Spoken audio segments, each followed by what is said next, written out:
मैं एक औरत की कांपती हुई आवाज सुनकर जागा, जो मुझसे उसे एक बच्चा देने की मिन्नतें कर रही थी। मेरा शरीर टूट चुका था। मेरे पेट में एक गहरा घाव था। हर तरफ खून ही खून था। और मैं किसी मिट्टी की ईंटों वाले अंधेरे कमरे में लकड़ी के एक सख्त बिस्तर पर लेटा हुआ था, जहां बस एक मिट्टी के दिए की रोशनी थी। मुझे यहां नहीं होना चाहिए था। मैं अपनी पुरानी दुनिया में मर चुका था। एक कंस्ट्रक्शन साइट पर एक बच्चे को बचाते हुए एक ट्रक की चपेट में आ गया था। लेकिन अब मैं किसी और के शरीर में था। एक मरता हुआ सैनिक, जिसका नाम येगू था, जो महान जहाजो राजवंश की सेना में था, और युद्ध के मैदान में जिसके पेट के आर पार एक तीर निकल गया था। मेरे बिस्तर के पास घुटनों के बल बैठी वो औरत बहुत खूबसूरत थी, लेकिन उसका चेहरा पीला पड़ चुका था और डर से भरा हुआ था। उसने मुझे अपना नाम चिनवानू बताया।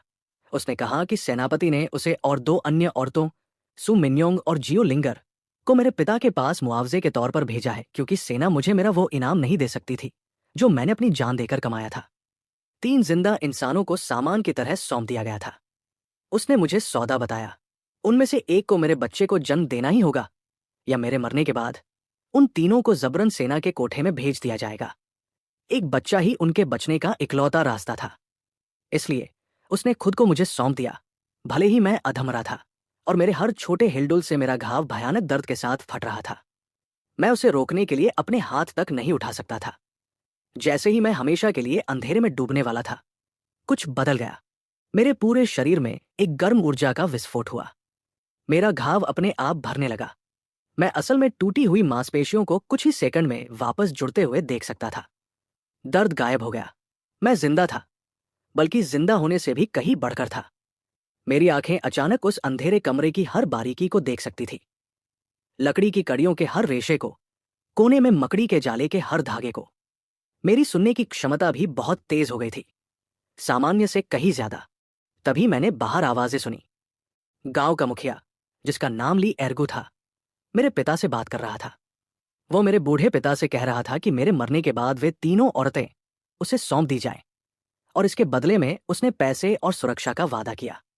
जब मेरे पिता ने उसे गालियां दी, तो ली एर्गो ने बेरहमी से उन्हें धमकी दी। उसने कहा कि अगर उन्होंने मना किया, तो अधिकारी वैसे भी उन औरतों को घसीट कर ले जाएंगे और मेरे पिता के पास कुछ नहीं बचेगा। मैं धीरे से उठ बैठा। चिनवानू मेरे बगल में उठी और चौड़ी, अविश्वास भरी आंखों से मुझे घूरती रही। मैंने अपने पैट को देखा। वहां एक हल्की लाल लकीर के अलावा कुछ नहीं बचा था। मैंने अपनी मुट्ठी भींची और अपने अंदर एक कच्ची, विस्फोटक ताकत का एहसास किया। मेरी औरतें ले जाएगा? मुझे ऐसा नहीं लगता। चिनवानू अभी भी मुझे हैरानी से घूर रही थी, जब मैं बिस्तर से ऐसे उठा जैसे कुछ हुआ ही न हो। मैंने चरमराते दरवाजे को धक्का देकर खोला और आंगन में कदम रखा, जहां गांव का मुखिया ली एर्गो अभी भी मेरे पिता को परेशान कर रहा था। उन्हें इस बात के लिए राजी करने की कोशिश कर रहा था कि मेरे मरने के बाद वो तीनों औरतें उसे दे दें। मेरे पिता गुस्से से कांप रहे थे। उन्होंने लकड़ी काटने वाला एक चाकू कसकर पकड़ा हुआ था, लेकिन वो भूख और थकान के कारण इतने कमजोर थे कि ठीक से खड़े भी नहीं हो पा रहे थे। ली एर्गो उनका मजाक उड़ा रहा था, पूरी तरह से अतिआत्म विश्वासी। तभी मैंने उसके पीछे से आवाज दी। वो तेजी से मुड़ा और डर के मारे लगभग उछल ही पड़ा। उसे लगा था कि मैं मरने वाला हूं। उसने इसे मुर्दे का भूत बनकर उठना कहा। मेरे पिता भी यकीन नहीं कर पा रहे थे। उनकी आंखों में आंसू भर आए थे। ली एर्गो ने सख्त दिखने की कोशिश की, अपना सीना फुलाते हुए कहा कि मौत से पहले बस मेरे अंदर आखिरी ताकत आई है। मैंने बहस करने की जहमत नहीं उठाई। मैंने दीवार से एक झाड़ू उठाया और उसके चेहरे पर इतनी जोर से मारा कि वो लट्टू की तरह घूम गया। वो चारों पैरों के बल रेंगता हुआ, भागते हुए धमकियां देने लगा। कहने लगा कि मैं उन औरतों को नहीं बचा पाऊंगा और वे सब सेना की वेश्याएं बन जाएंगी। जब हालात थोड़े शांत हुए, तो मेरे पिता ने मेरा हाथ पकड़ा। रोते हुए मेरे घाव के बारे में पूछने लगे। मैंने उनसे कहा कि सेना की एक गुप्त दवा ने काम कर दिया है। उन्होंने पूरी तरह से तो यकीन नहीं किया, लेकिन मुझे मजबूती से खड़ा देखकर उन्होंने खुद को थोड़ा शांत होने दिया। मुझे अब एक बात साफ समझ आ रही थी। इस क्रूर दुनिया में जिंदा रहने के लिए मुझे और मजबूत होना था, और उस मजबूती की कुंजी थी वो सिस्टम। मुझे और बच्चों की जरूरत थी। तभी बाकी दोनों औरतें भी सामने आ गई। सु मिन्योंग ने एक पर्दे के पीछे से झांका, अपनी नशीली आंखों से मुझे ऊपर से नीचे तक देखते हुए। जियो लिंगर लकड़ियों के ढेर के पीछे से निकली। उसने एक नुकीली लकड़ी कसकर पकड़ी हुई थी, जिससे वो लड़ने के लिए तैयार थी। अब उन तीनों की किस्मत मुझ पर निर्भर थी। तभी मेरे पेट से जोर की गुड़गुड़ाहट हुई। हमने कई दिनों से खाना नहीं खाया था। औरतें परेशान दिख रही थी। पकाने के लिए कुछ भी नहीं था, लेकिन जियो लिंगर ने कबाड़ के ढेर से एक छोटा लकड़ी का धनुष और कुछ खुरदरे तीर उठाए और कहा कि वह पीछे के पहाड़ पर खरगोशों का शिकार करने जाएगी। उसके पिता एक शिकारी रह चुके थे और उसने उन्हीं से सीखा था। मैं उसके साथ गया। मैं अपने नए शरीर को आजमाना चाहता था। जंगल अब पूरी तरह से अलग लग रहा था। मैं हर छोटी आवाज सुन सकता था। पत्तों से गुजरती हवा, जमीन पर रेंगते कीड़े, दूर कहीं एक पक्षी का अपने पंख संवारना। मेरी आंखें टहनियों की परतों के आर पार देख सकती थी और सबसे छोटी हलचल को पहचान सकती थी। जियो लिंगर जंगल को अच्छी तरह जानती थी। उसने एक रस्सी का फंदा लगाया और जंगली मुर्गियों को ढूंढने लगी, लेकिन घनी झाड़ियों में उसे कुछ नहीं मिला। इस बीच मेरी नजर एक मोटे भूरे खरगोश पर पड़ चुकी थी, जो एक पेड़ के पीछे छिपा हुआ जड़ें चबा रहा था। मैंने इशारा करके उसे दिखाया, लेकिन वो उसे देख नहीं पाई। मैंने एक पत्थर उठाया। जैसे ही खरगोश को खतरे का एहसास हुआ और उसने भागने की कोशिश की, मैंने अपनी कलाई झटकी। पत्थर उड़ता हुआ गया और 30 कदम की दूरी से उसे सीधा जा लगा, जिससे वो वही ढेर हो गया। जियो लिंगर का मुंह खुला का खुला रह गया। उसने कहा कि ये उसके पिता के निशाने से भी कहीं बेहतर था। मैंने लौटते हुए कुछ कबूतरों को भी मार गिराया। मेरी पहली पत्नी अब गर्भवती थी और उसे सही पोषण की जरूरत थी। घर लौटते समय जियो लिंगर पूरे रास्ते उत्साह से बकबक करती रही। मैं चुपचाप सुनता रहा, अपने दिमाग में सिस्टम पैनल को जांचते हुए अपने शरीर में बहती ताकत को महसूस कर रहा था। उसमें अभी भी लिखा था, बच्चे। एक एक काफी नहीं था। जब मैं और जियो लिंगर खरगोश और कबूतरों के साथ आंगन में वापस पहुंचे, तो औरतों को अपनी आंखों पर यकीन नहीं हुआ। चिनवानू ने सफाई करना छोड़ दिया और बस घूरती रही। सु मिन्योंग दरवाजे की चौखट के सहारे खड़ी हो गई। उसकी नजरें शिकार से हटकर मुझ पर आ टिकती थी। चिनवानू ने जियो लिंगर की तारीफ की, लेकिन लड़की का चेहरा लाल हो गया और उसने सब कुछ मेरी बाहों में धकेलते हुए उत्साह से बताना शुरू किया कि कैसे मैंने बहुत दूर से एक ही पत्थर से खरगोश को मार गिराया। उसने कहा कि मैं उसके पिता से भी बेहतर था। बाकी दोनों औरतें ये सुनकर सुन्न रह गई। आज सुबह ही तो मैं मौत के दरवाजे पर खड़ा था। मैंने उनसे कहा कि ऐसे खड़े रहना छोड़ो और खाना पकाना शुरू करो। हर कोई जल्दी से काम में लग गया। उन्होंने पानी उबाला, पंख नोचे और आंतें साफ की।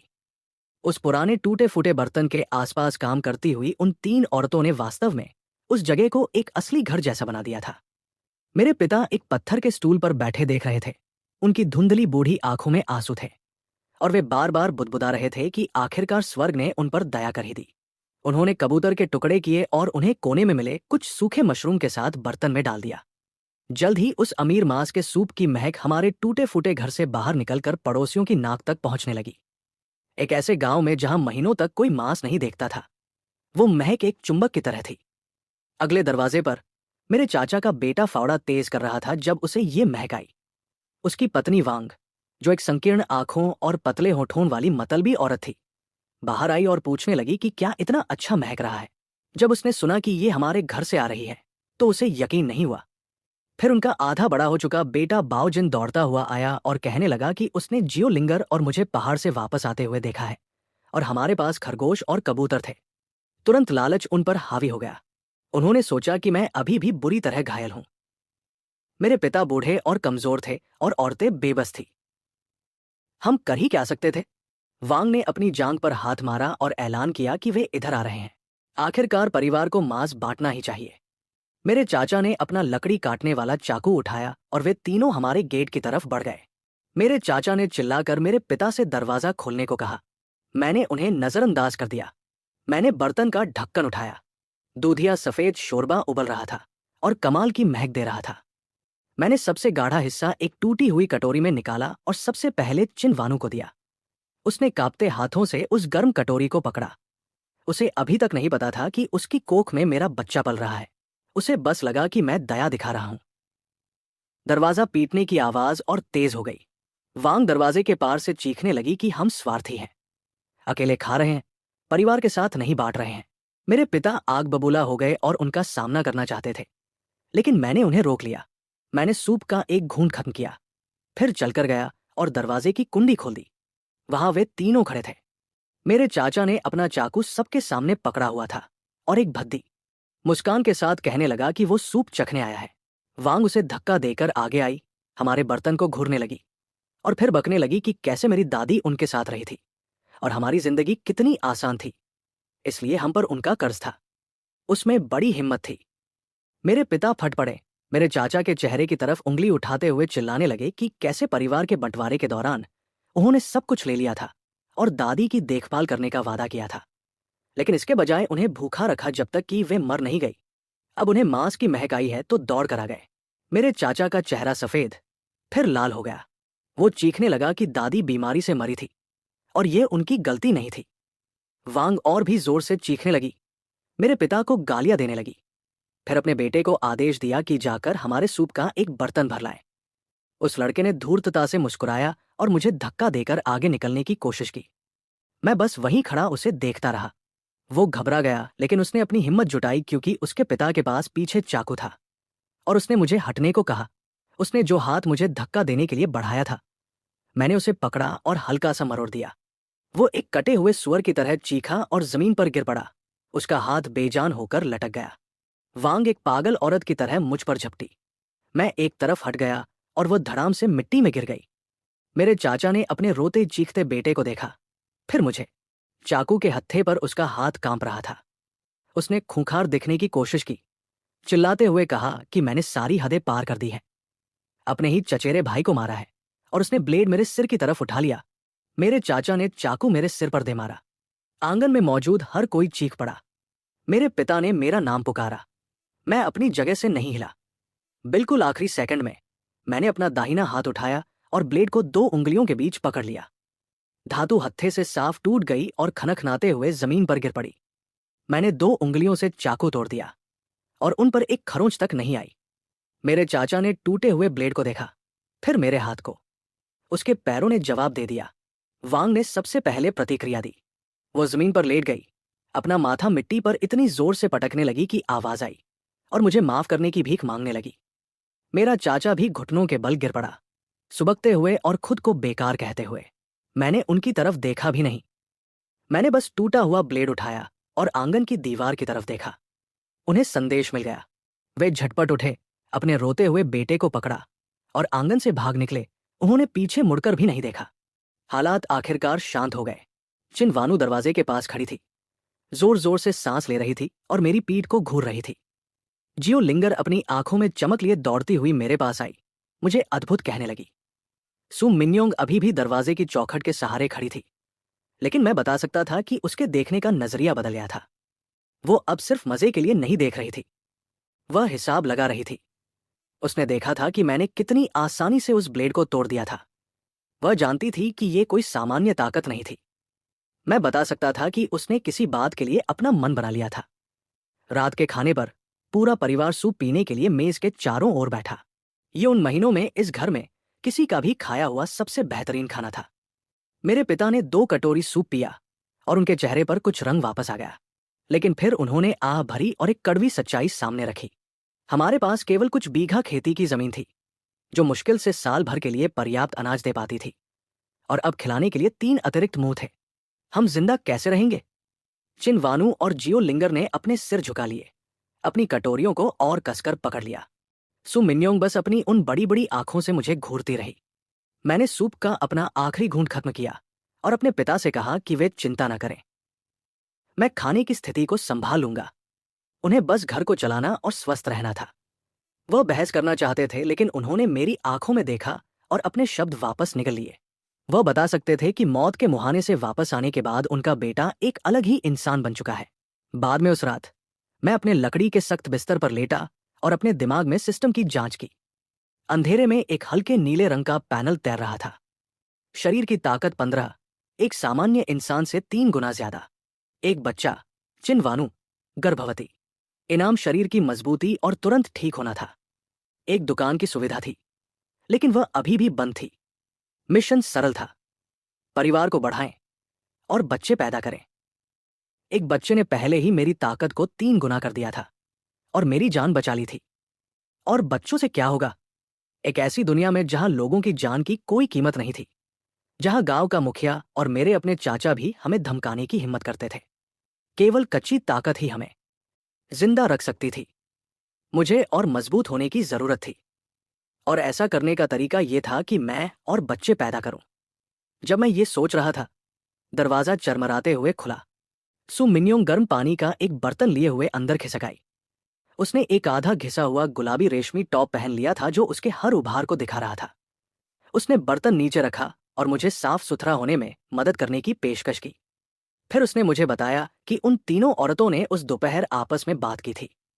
उन्होंने परिवार का वंश आगे बढ़ाने में मेरी मदद करने के लिए बारी बारी से आने का फैसला किया था। पिछली रात चिनवानु थी। जियो लिंगर सबसे छोटी थी, इसलिए वह सबसे आखिर में आएगी। आज रात सु मिन्योंग ने मुस्कुराते हुए और करीब आते हुए कहा, उसकी बारी थी। मुझे समझ नहीं आया कि क्या कहूं। उन्होंने सच में एक कार्यक्रम तय कर लिया था। मैं तकनीकी रूप से अभी भी एक ऐसा आदमी था जो लगभग जानलेवा घाव से उबर रहा था। उसने मुझे हिचकिचाते देखा और अपने कपड़ों की डोरियों की तरफ हाथ बढ़ाया। मुझसे कहा कि बस लेट जाऊं और उसे सब कुछ संभालने दो। उस रात सु मिन्योंग के साथ पहली कोशिश काम नहीं आई। सिस्टम ने मुझे बताया कि वंश आगे बढ़ाना विफल रहा और दोबारा प्रयास करने को कहा। वो पहले ही आधी नींद में थी, पूरी तरह से थक चुकी थी। मैंने उससे पूछा कि क्या उसे सोने की जल्दी है, इससे पहले कि वो समझ पाती कि मेरा क्या मतलब था। मैंने उसे जवाब दे दिया। जब तक मैं खत्म करता, वो अपनी एक उंगली तक नहीं हिला सकती थी और गहरी नींद में सो गई। इस बार सिस्टम की आवाज अलग आई। सफलता। एक दूसरे बच्चे का गर्भधारण हो गया था और इनाम के रूप में मुझे 100 जड़ी बूटियों की महारत नाम की एक दिव्य विद्या मिली। तुरंत पौधों और दवाइयों के बारे में ज्ञान की एक बाढ़ मेरे दिमाग में उतर गई। हजारों जड़ी बूटियां। वे कैसी दिखती हैं? वे क्या ठीक करती हैं? वे कहाँ उगती हैं? उन्हें कैसे तैयार करना है? जहर, उनका काट, ताकत की दवाइयाँ, यहाँ तक कि पुरानी पौराणिक कथाओं के जादुई पौधे भी। मैं अपनी आंखें खोले बिना भी हमारी आंगन की दीवार के पास उगने वाले सिंगपर्णी और हड्डी जोड़ने वाली घास को सूंघ सकता था। एक ऐसी दुनिया में जहां डॉक्टर या दवाइयां लगभग न के बराबर थी। ये कौशल सोने से भी ज्यादा कीमती था। अगली सुबह मैं बाहर निकला तो मुझे बहुत अच्छा महसूस हो रहा था। चिनवानु कुएं से पानी निकाल रही थी। वो पीली दिख रही थी और धीरे धीरे काम कर रही थी। गर्भावस्था के शुरुआती लक्षण। मैंने उससे बाल्टी ले ली और उसे आराम करने को कहा। जियो लिंगर पूरी ऊर्जा के साथ उछलती हुई आई। पूछने लगी कि क्या हम फिर से शिकार पर जा रहे हैं। मैंने उसे बताया कि आज हम इसके बजाय जड़ी बूटियां इकट्ठा कर रहे हैं। सु मिन्योंग भी बाहर आई। थोड़ा अजीब तरह से चल रही थी और अपनी पीठ के निचले हिस्से को पकड़े हुए थी। मुझे देखकर वो शर्मा गई, लेकिन उसकी आंखें चमक रही थी। उसने मेरा कॉलर ठीक किया और फुसफुसाकर कहा कि अब वो मेरी है। मैंने हामी भरी और उससे कहा कि उसे अपनी ताकत वापस पाने के लिए जड़ी बूटियों वाले टॉनिक की जरूरत है, और चिनवानु को भी। जियो लिंगर ने सामान ले जाने में मदद करने के लिए साथ आने की जिद की। इसलिए नाश्ते के बाद हम दोनों एक पुरानी टोकरी लेकर पीछे के पहाड़ की ओर निकल पड़े। जंगल अब पूरी तरह से अलग दिख रहा था। हर पौधे का एक नाम, एक उपयोग, एक कहानी थी। मैंने चलते चलते चीजें दिखाई। एक पेड़ के नीचे जहरीले लाल जामुन, चट्टानों की दरारों में उगने वाली ड्रैगन स्केल नाम की फर्न जो सूखने और पीसने पर घाव के लिए बेहतरीन दवा का काम करती थी। पैरों के नीचे की घास जिसे उबालकर शरीर की गर्मी दूर करने के लिए चाय बनाई जा सकती थी। जियो लिंगर का मुंह बार बार खुला रह जाता था। वो इन्हीं पहाड़ों में बड़ी हुई थी और उसे लगता था कि वो इन्हें जानती है, लेकिन मैं उसे जो बता रहा था उसमें से ज्यादातर उसने कभी नहीं सुना था। मैंने उसे बताया कि मैंने ये सेना में एक सैन्य डॉक्टर से सीखा है। मेरे दिमाग में मौजूद जादुई सिस्टम के बारे में समझाने से ये कहना आसान था। मुझे खून बढ़ाने वाली बहुत सारी जड़ी बूटियां जल्द ही मिल गई।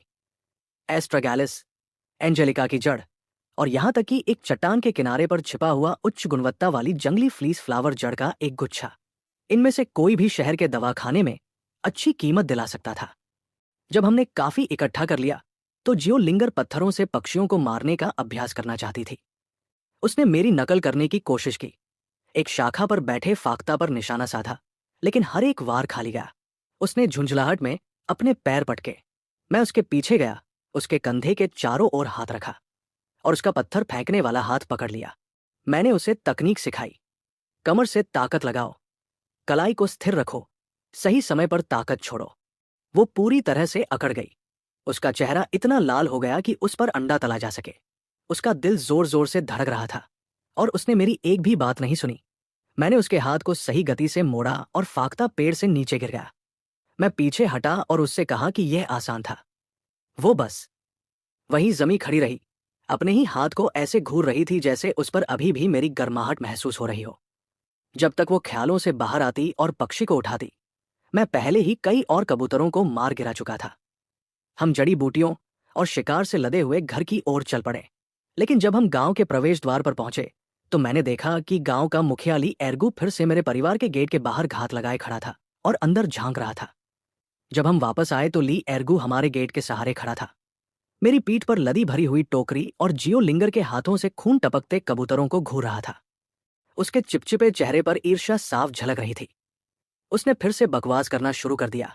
मुझे चलता फिरता मुर्दा कहा, कहने लगा कि मैं इतना टूट चुका हूं कि बच्चे पैदा नहीं कर सकता, और मुझे सलाह दी कि मैं उन तीनों औरतों को उसे सौंप दूं, जबकि वो अभी भी मुझ पर मेहरबानी दिखा रहा है। फिर उसकी नजर जियो लिंगर पर अटक गई और उसने अपने होंठ चाटते हुए कहा कि उसे ये कम उम्र वाली पसंद है और मुझे इस बारे में समझदारी दिखानी चाहिए। मैंने बिना कोई शब्द कहे अपनी टोकरी नीचे रख दी और धीरे धीरे अपनी उंगलियों की हड्डियां चटकाने लगा। चटकने की आवाज से उसकी हंसी उसके गले में ही घुट गई। कल मेरे झाड़ू की मार से उसके चेहरे पर पड़ा निशान फिर से दर्द करने लगा होगा, क्योंकि वो पीछे की ओर लड़खड़ाया और चिल्लाने लगा कि वो गांव का मुखिया है और मुझे उसे छूने का पछतावा होगा। मैं फिर भी कुछ नहीं बोला। मैं बस नीचे झुका, मुट्ठी के आकार का एक पत्थर उठाया और उसे अपने हाथ में तौलने लगा। बस इतना ही काफी था। वो मुड़ा और भागने लगा। वो 2 कदम ही चला था कि मैंने वो पत्थर उसकी पीठ के निचले हिस्से की ओर उछाल दिया। वह चीखा, मुंह के बल मिट्टी में गिरा और उसके मुंह में कीचड़ भर गया। पत्थर उसकी कमर की चर्बी में फंस गया था। मैंने उससे कहा, अगली बार ये पत्थर सिर्फ तुम्हारे मांस में नहीं घुसेगा। वो चारों पैरों के बल रेंगता हुआ दूर चला गया और गायब हो गया। जियो लिंगर ने उसके पीछे थूका और उसे कचरा कहा, फिर से मेरी ओर उन चमकती, प्रशंसा भरी आंखों से देखने लगी। मेरे पिता चिंतित होकर बाहर आए। पूछने लगे कि क्या मैंने फिर से ली एर्गो से लड़ाई की है। वो एक ऐसे इंसान थे जिन्होंने अपनी पूरी जिंदगी किसी भी अधिकारी से परेशानी मोल लेने से बचते हुए बिताई थी, और एक गांव का मुखिया उन्हें डराने के लिए काफी बड़ा अधिकारी था। मैंने उन्हें शांत रहने को कहा। मैंने सेना में सेवा की थी, युद्धों में लड़ाई की थी, अपनी जान पर खेलकर सम्मान कमाया था। एक गांव का मुखिया कुछ भी नहीं था। यहां तक कि एक काउंटी मजिस्ट्रेट भी किसी पूर्व सैनिक को छूने की हिम्मत नहीं करेगा। ये बात केवल आधी सच थी, लेकिन मैंने इसे इतने आत्मविश्वास के साथ कहा कि मेरे पिता को यकीन हो गया और वे शांत हो गए। औरतें बाहर आई और देखा कि हम क्या लाए हैं। मैंने सबको पास बुलाया और पत्थर की मेज पर जड़ी बूटियां पलटी। कीचड़ भरी जड़ों, पत्तों और बेलों के ढेर को देखकर वे सभी भ्रमित लग रही थी। मैंने उन्हें एक एक करके उठाया और समझाया, ये मोटी जड़ एस्ट्रागैलस है, ऊर्जा और खून बढ़ाने के लिए अच्छी है। पैर के आकार की ये जड़ें जंगली एंजेलिका है, खासकर महिलाओं के स्वास्थ्य के लिए बहुत अच्छी है। मैंने हर जड़ी बूटी और उसके उपयोग का नाम ऐसे बताया जैसे मैं दशकों से कोई वैद्य हूं। औरतें हैरानी से सुन रही थी। उन्हें लग रहा था कि उनके आदमी को सब कुछ पता है। फिर ढेर के बिल्कुल नीचे से मैंने सावधानी से सबसे कीमती चीज निकाली। ये गहरे भूरे रंग की थी, जिसका आकार एक छोटे इंसान जैसा था, जिसमें पूरी जड़ें थी, और इससे एक मजबूत, मिट्टी जैसी औषधीय महक आ रही थी। जंगली फ्लीस फ्लावर जड़। इतनी बड़ी और इतनी अच्छी जड़ शहर के दवाखाने में कम से कम 1 दर्जन चांदी के सिक्कों में बिक सकती थी। मेरे पिता की तो जैसे सांस ही अटक गई। 1 दर्जन चांदी के सिक्के, ये एक जीवन भर में हमारे जैसे परिवार की बचत से कहीं ज्यादा था। तीनों औरतें भी सुन्न रह गई। उस बदसूरत काली जड़ को ऐसे घूर रही थी जैसे वो सोने का कोई संदूक हो। खाली चावल के डिब्बों और भूखे पेट की सारी चिंताएं अचानक दूर होती हुई महसूस हुई।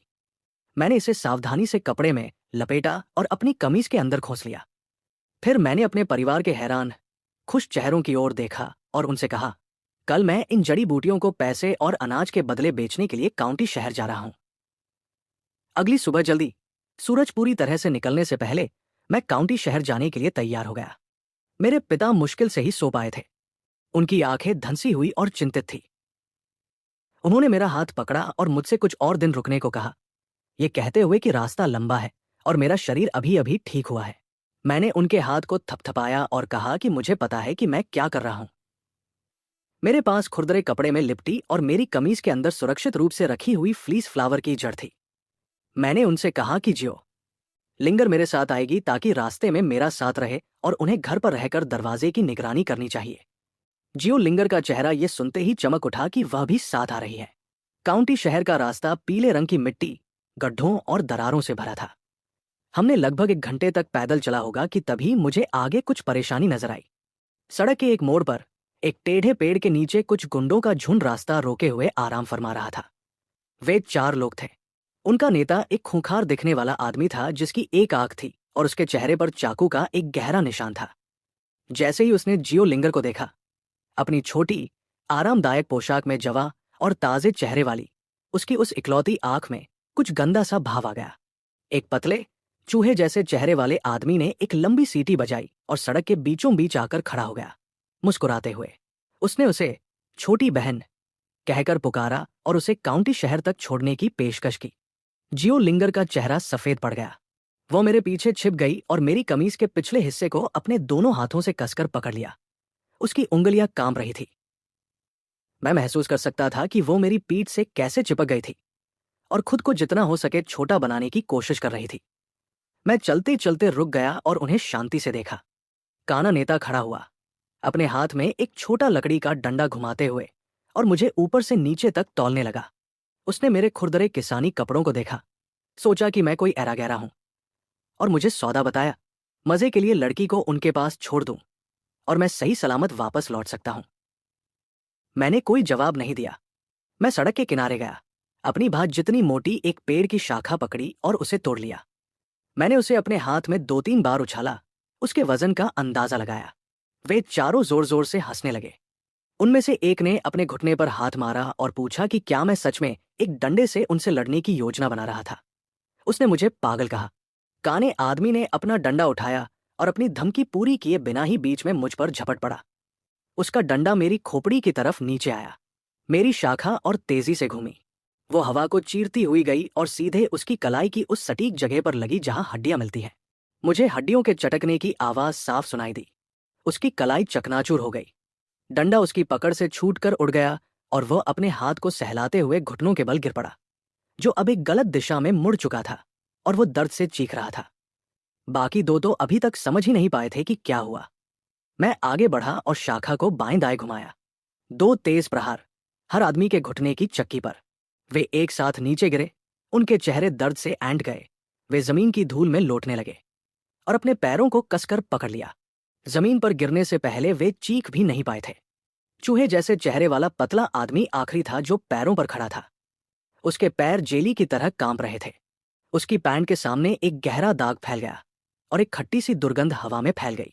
उसने अपने ही कपड़ों में पेशाब कर दिया था। वह तेजी से मुड़ा और भागने लगा। मैंने अपनी कलाई झटकी और उस शाखा को एक तीर की तरह उसके पीछे फेंक दिया। वो उसे कंधे के ब्लेड के ठीक बीचों बीच जाकर लगी। वह सीधे अपने मुंह के बल मिट्टी में गिर पड़ा और फिर हिला तक नहीं। 4 आदमियों के लिए कितना समय लगा? बस कुछ सांसों का समय। एक पेड़ की शाखा। जियो लिंगर अभी भी वहीं खड़ी थी जहां मैं खड़ा हुआ करता था। उसका मुंह इतना खुला था कि उसमें पूरा अंडा समा जाए। उसने जमीन पर करहाते शरीरों को देखा, फिर मुझे, और फिर वापस उन शरीरों को देखा। मैंने शाखा के टूटे हुए टुकड़े को फेंक दिया, अपने हाथों से धूल झाड़ी और उसे मेरे साथ चलते रहने को कहा। वो होश में आई और मेरे पीछे पीछे भागने लगी और मैं पूरे रास्ते अपनी पीठ पर उसकी नजरों की तपिश महसूस कर सकता था। शुद्ध पूजा का भाव। काउंटी शहर बहुत ही हलचल भरा और शोर शराबे वाला था। लोगों, दुकानों और गाड़ियों से खचाखच भरा हुआ। जियो लिंगर का सिर हर दिशा में घूम रहा था, सब कुछ देखने की कोशिश कर रहा था, लेकिन मैंने उसे भटकने नहीं दिया। मैं सीधे शहर के सबसे बड़े दवाखाने में गया, जो एक जानी मानी जगह थी जिसका नाम जिशांग, दुनिया बचाने वाला हॉल, था। नाम तो बहुत बड़ा था, लेकिन काम धोखेबाजी के थे। अंदर हवा सूखी जड़ी बूटियों की कड़वी महक से भरी थी। पतली दाढ़ी वाला एक क्लर्क काउंटर पर आधी नींद में था। जब हम अंदर गए तो उसने अपनी एक आंख खोली, हमारे धूल भरे किसानी कपड़ों को एक नजर देखा और उठकर बैठने की जहमत भी नहीं उठाई। उसने एक उबाऊ आवाज में पूछा कि क्या हम किसी डॉक्टर को दिखाने आए हैं या दवा खरीदने। मैंने उससे कहा कि मैं बेचने आया हूं। मैंने कपड़े में लिपटी फ्लीस फ्लावर की जड़ काउंटर पर रखी और उसे खोल दिया। क्लर्क ने उस गहरी, इंसान के आकार की जड़ पर नजर डाली और मैंने उसे पकड़ लिया। उसके लालच को छुपाने से पहले उसकी आंखों में चमक की एक त्वरित झलक। उसने लापरवाही से उसे उठाया, उसे घुमाया, सूंघा और फिर उसे वापस काउंटर पर ऐसे फेंक दिया जैसे वह कोई कचरा हो। उसने मुझे बताया कि ये बस एक अत्यधिक बढ़ा हुआ जंगली ढेला था। इसका आकार खराब था और इसका ज्यादातर औषधीय मूल्य पहले ही खत्म हो चुका था। फिर उसने एक उंगली उठाई, एक चांदी का सिक्का। लेना है तो लो, वरना जाओ। जियोलिंगर का चेहरा गुस्से से फूल गया और वो उस पर फूट पड़ने ही वाली थी, लेकिन मैंने उसे रोकने के लिए अपना हाथ उसके कंधे पर रख दिया। मैंने कीमत को लेकर कोई बहस नहीं की। इसके बजाय मैं घूमा और दीवारों पर लगी दवाओं की अलमारियों को देखने लगा। मैंने एक दराज खींची और उसमें से एक फर्टिलरी उठाई। मैंने क्लर्क से कहा कि यह नकली है। इसका रंग फीका था, स्वाद मीठा होने के बजाय कड़वा था। यह सस्ता पिसा हुआ भृंग का खोल था जिसे महंगी सिचुआन फर्टिलरी बताकर बेचा जा रहा था। फिर मैंने दूसरी दराज की ओर इशारा किया। उनके हिरण के सींग में अंदर की तरफ छत्ते जैसा पैटर्न नहीं था और वह एकदम चिकना और सपाट कटा हुआ था। यह आम घोड़े का सींग था जिसे असली बताकर बेचा जा रहा था। मैंने उससे पूछा कि क्या जिशांग जैसा मशहूर दवाखाना ऐसे ही पैसा कमाता था, ग्राहकों को नकली चीजें देकर धोखा देकर। क्लर्क का चेहरा 2 सेकंड में 3 रंगों में बदल गया। वो काउंटर से उछल पड़ा, हकलाते हुए कहने लगा कि मैं बकवास कर रहा हूं और मुझे बाहर फेंकवा देने की धमकी देने लगा। इस हंगामे को सुनकर पीछे से मालिक बाहर आ गया, एक मोटा चिकने चेहरे वाला आदमी जिसे देखकर लगता था कि उसने अपनी जिंदगी में कभी कोई खाना नहीं छोड़ा। क्लर्क ने तुरंत पीड़ित होने का नाटक किया। मालिक को बताया कि मैं गांव का कोई गुंडा हूं जो उनकी दुकान को बदनाम कर रहा हूं क्योंकि वे एक बेकार जड़ के लिए ज्यादा पैसे नहीं दे रहे थे। मोटे मालिक ने मुझे घूर कर देखा और मुझे बाहर निकालने का आदेश दे दिया। इससे पहले कि कोई मुझे छू पाता, प्रवेश द्वार से एक रोबदार आवाज गूंजी।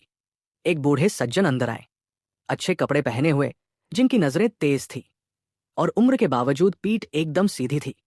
उनके पीछे 2 नौकर चल रहे थे। मोटे मालिक के हाव भाव उसे पहचानते ही बदल गए। वो सड़क के ठीक उस पार स्थित एक प्रतिद्वंद्वी दवाखाने रैनितांग का मालिक था, जिसका नाम चेन था। बूढ़े चेन ने मोटे मालिक की तरफ एक नजर भी नहीं डाली। उसकी नजरें काउंटर पर रखी फ्लीस फ्लावर जड़ पर गड़ गई। वो तेजी से चलकर आया, उसे दोनों हाथों से बहुत कोमलता से उठाया, मानो वह कोई पवित्र चीज हो, और उसे ध्यान से देखने लगा। वह जितना देखता, उसकी आंखें उतनी ही चमकने लगती। उत्साह से उसके हाथ कांपने लगे। उसने कहा कि यह पूरी तरह से इंसान के आकार का है। इसके रेशे का पैटर्न साफ और गहरा था, कम से कम 100 साल की पैदावार। उसने इसे एक पूर्ण खजाना बताया, प्रकृति की एक सच्ची कलाकृति। उसने अचानक मेरी ओर देखा, बहुत ही शालीनता से, और पूछा कि क्या मैं इसे बेच रहा हूं। मैंने सिर हिला दिया। उसने बिना एक पल सोचे 20 चांदी के सिक्कों की पेशकश कर दी। 20 सिक्के। जिशांग के मालिक और उसके दाढ़ी वाले क्लर्क के चेहरे ऐसे हो गए जैसे उन्होंने सड़े हुए अंडे निगल लिए हों। एक सिक्का, इतने में ही वो इसे चुराने की कोशिश कर रहे थे। मैंने बूढ़े चेन से कहा कि हमारा सौदा पक्का हो गया। उसने तुरंत अपने नौकर को पैसे लाने के लिए भेजा। ठोस 20 चांदी के सिक्कों का एक गट्ठर मेरे हाथ में रखा गया, भारी और असली। मैंने उसे अंदर रखा, उस बूढ़े आदमी को धन्यवाद के रूप में सिर हिलाया और उन 2 धोखेबाजों की तरफ दोबारा देखे बिना जिशांग से बाहर निकल गया। अपनी जेब में रखे 20 सिक्कों की गर्मी के साथ मैं काम पर लग गया। अनाज की दुकान पर मैंने 2 बड़ी बोरियां सफेद आटा और एक बोरी बाजरा खरीदा। असली आटा, वो किरकिरा भूसी मिला हुआ आटा नहीं जो गरीब परिवारों को आमतौर पर मिलता था। कसाई की दुकान पर मैंने 10 किलो सुअर का मोटा मांस खरीदा, वो किस्म जिसमें मांस और चर्बी की मोटी परतें होती हैं, जो पूरे परिवार को कई दिनों तक पेट भर खाना देगी। मैंने ताजे अंडों की एक बड़ी टोकरी भी ली। जब हम कपड़े की दुकान के पास से गुजरे तो मैं रुक गया। मैं अंदर गया और मजबूत, अच्छी गुणवत्ता वाला कपड़ा चुना। मेरे पिता के लिए, चिनवानू के लिए, सुमिन्यों के लिए, जियो लिंगर के लिए और मेरे लिए, सबके लिए एक पूरी जोड़ी कपड़े के लिए काफी। कुछ भी फैंसी नहीं, लेकिन मजबूत और गर्म। जब मैंने जियो लिंगर को उसका हिस्सा दिया तो उसने उसे अपने सीने से लगा लिया और कपड़े पर अपनी उंगलियां फेरना नहीं छोड़ पा रही थी। वो इतनी चौड़ी मुस्कुरा रही थी कि उसकी आंखें छोटे अर्धचंद्र में बदल गई। एक ऐसी लड़की के लिए जिसके पास शायद कभी कोई नई चीज नहीं थी, इसके बहुत मायने थे। तब तक हमारे पास ले जाने के लिए बहुत सारा सामान हो गया था। मैंने कुछ दर्जन तांबे के सिक्के खर्च करके बैलगाड़ी वाले एक बूढ़े किसान को काम पर रख लिया। हमने सारा सामान लादा और घर की ओर चल पड़े। जब बैलगाड़ी गांव में पहुंची तो सूरज ढल रहा था और गांव के हर एक इंसान ने हमें देखा। लोगों के सिर दरवाजों और बाड़ों के ऊपर से बाहर निकल आए। उन्होंने गाड़ी पर लदी सफेद आटे की 2 मोटी बोरियों, हुक से लटकते सुअर के मांस के एक मोटे टुकड़े, अंडों की एक टोकरी और नए सूती कपड़े के थानों को घूरा। जब बैलगाड़ी हमारे टूटे फूटे गेट के सामने रुकी तो ऐसा लगा जैसे पूरे गांव की सांसें थम गई हों। हर आग गाड़ी पर रखे सामान पर टिकी थी। सफेद आटे की 2 मोटी बोरियां, सुनहरे बाजरे की एक बोरी, किनारे से लटकता सुअर का मोटा मांस, सलीके से रखे अंडों की एक टोकरी और शाम की रोशनी में चमकते ताजे गहरे नीले सूती कपड़े के थान। हमारे जैसे गांव के लिए, जहां लोग मुश्किल से साल में एक बार मांस देखते थे, ये किसी राजा के खजाने जैसा था। मेरे पिता सबसे पहले बाहर आए। उन्होंने गाड़ी पर सब कुछ देखा और उनके होंठ कांपने लगे। वे मुस्कुराने और रोने के बीच झूल रहे थे। चिन वानू और सू मिन्योंग दरवाजे की चौखट के सहारे बाहर आई। जब चिन वानू ने आटा देखा तो उसके पीले गालों पर आंसू लुढ़क आए। अब परिवार के भूखे मरने की कोई चिंता नहीं थी। सू मिन्योंग ने अपना सीना फुलाया और बाहर से घूरते हुए सभी गांव वालों पर नजर डाली, जिनके चेहरे ईर्ष्या और लालच से भरे थे। वो संतुष्ट लग रही थी, मानो अब उसे यकीन हो गया था कि ये आदमी उन्हें एक वास्तविक भविष्य दे सकता है। जियो लिंगर पहले ही गाड़ी से कूद चुकी थी, अपने नए कपड़े को सीने से लगाए हुए और अपनी ठुड्डी को ऊंचा किए हुए। फिर भीड़ हमारे गेट के चारों ओर इकट्ठा होने लगी। सफेद बालों और पेड़ की छाल जैसे झुर्रीदार चेहरे वाली एक बूढ़ी औरत सबसे पहले अपनी छड़ी जमीन पर टेकती हुई आगे आई। जियांगपू, गांव की सबसे बड़ी गपशप करने वाली और दूसरों के मामलों में दखल देने वाली औरत। उसने मीठी आवाज बनाते हुए कहा कि ये कितना अद्भुत था कि मेरे पास पैसा आ गया है और मुझे याद दिलाया कि मैं अपनी जड़ें न भूलूं, कि हम सब यहाँ पड़ोसी और परिवार हैं। फिर एक एक करके दूसरों ने भी बोलना शुरू कर दिया। हमारे साथ भी थोड़ा मांस बांटो, हमने तुम्हें बड़ा होते देखा है, स्वार्थी मत बनो, हम सब गांव वाले हैं। उनके लालची चेहरे इसे छिपाने की कोशिश भी नहीं कर रहे थे। मेरे पिता, जो एक ईमानदार इंसान थे, घबराहट में मुस्कुराने लगे और स्थिति को शांत करने की कोशिश करने लगे। वे कभी भी विवाद का सामना नहीं कर सकते थे। मैंने उनकी बात काट दी। मैंने गाड़ीवान को पैसे दिए और फिर बिना कुछ कहे सामान उतारना शुरू कर दिया। मैंने आटे की एक पूरी बोरी अपने कंधे पर ऐसे रख ली जैसे उसका कोई वजन ही न हो और उसे आंगन में ले गया। फिर सुअर के मांस का भारी टुकड़ा। इस पूरे समय मैंने किसी भी गांव वाले की तरफ नहीं देखा। मेरी खामोशी और उन भारी सामानों को उठाते समय दिखाई गई मेरी सहज ताकत ने उनके शोर को अपने आप शांत कर दिया। उन सभी को मेरे चचेरे भाई का मुड़ा हुआ हाथ और वह पत्थर याद आ रहा था जो मैंने ली एर्गो की पीठ में धंसा दिया था। जब सब कुछ अंदर आ गया तो मैं आखिरकार मुड़ा और उनका सामना किया। मैंने जियांगपू की तरफ देखा और उससे पड़ोसियों के बारे में पूछा। फिर मैंने पूछा कि ये सभी अद्भुत पड़ोसी तब कहाँ थे जब मेरी दादी मेरे चाचा के घर बिस्तर पर पड़ी मौत से जूझ रही थी। क्या उनमें से किसी ने भी उन्हें देखने की जहमत उठाई? क्या उनमें से किसी ने उन्हें एक कटोरी चावल का दलिया भी दिया? वे तब कहाँ थे जब ली एर्गू हमारे दरवाजे पर मेरी औरतों को चुराने की कोशिश करने आया था? क्या इनमें से किसी भी चाचा या आंटी ने हमारे हक में आवाज उठाई जब मेरे पिता ने अपना स्वाभिमान निगल लिया और मुट्ठी भर अनाज की भीख मांगते हुए दर दर भटके? तो क्या उनमें से किसी ने भी दरवाजा खोला? अब जब हमारे पास आखिरकार कुछ था तो वे परिवार होने की बात करना चाहते थे। मैंने उनसे पूछा कि उनकी शर्म कहाँ चली गई है। मेरी आवाज शांत थी। मैं चिल्ला नहीं रहा था, लेकिन मेरा हर शब्द उनके चेहरों पर कोड़े की तरह पड़ा। जियांगपू अपनी गर्दन से माथे तक लाल हो गई, अपनी छड़ी को कसकर पकड़े हुए। जवाब में एक शब्द भी नहीं बोल पाई। पूरी भीड़ एकदम खामोश हो गई।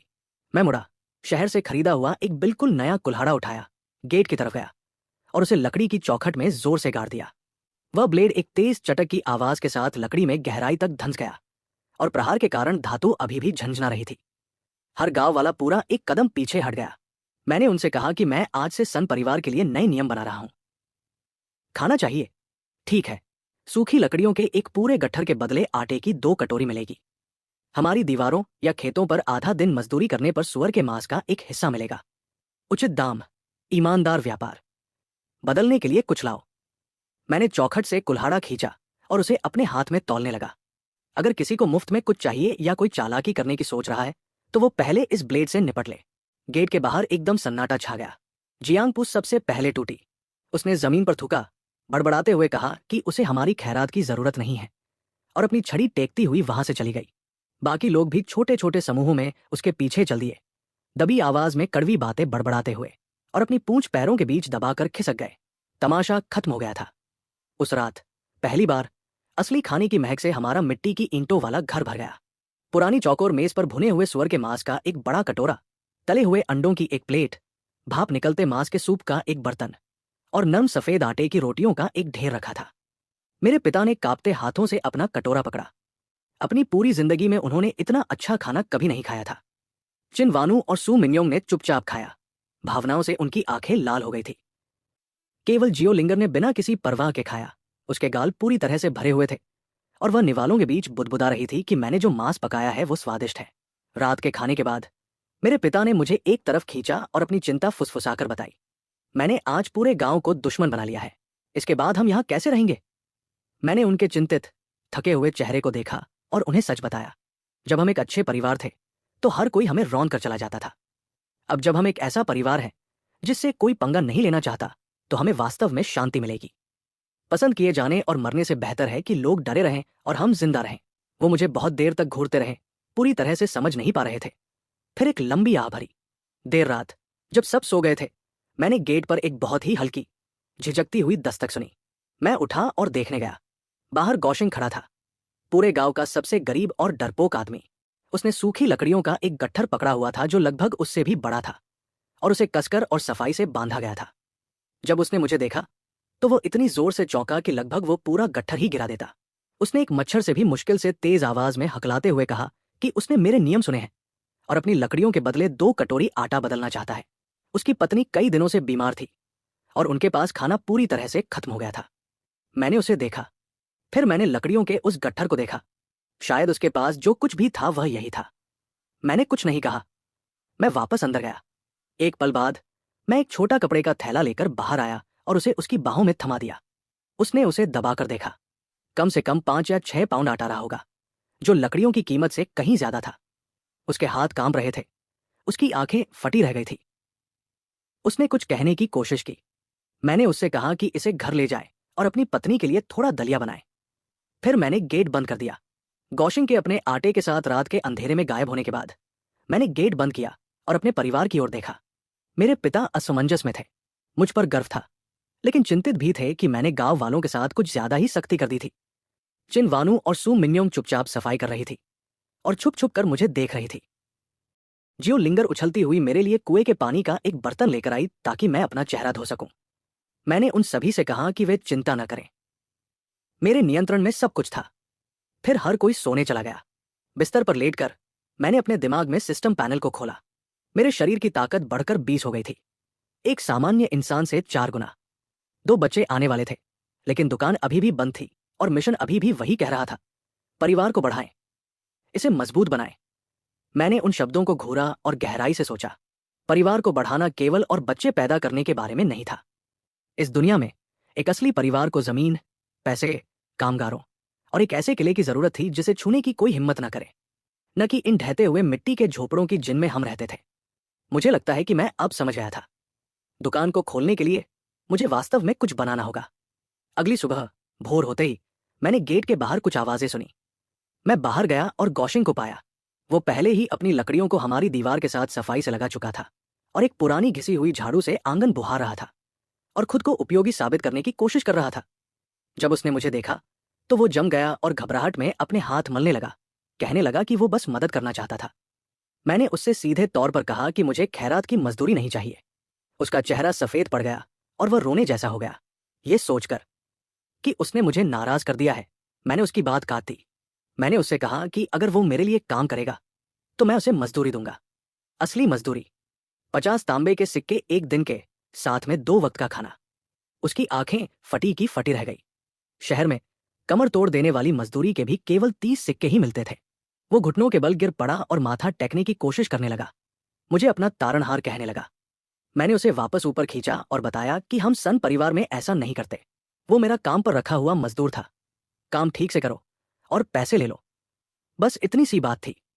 जैसे ही वो सहमत हुआ, मेरे दिमाग में सिस्टम की आवाज गूंजी। उसने कहा कि मैंने अपने पहले घरेलू नौकर को काम पर रख लिया है और पारिवारिक अनुचर प्रणाली को खोल दिया है।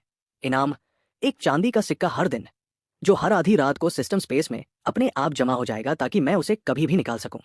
एक दिन में एक चांदी का सिक्का, यानी महीने में 30 सिक्के। बस ऐसे ही पैसा अब कोई समस्या नहीं रह गया था।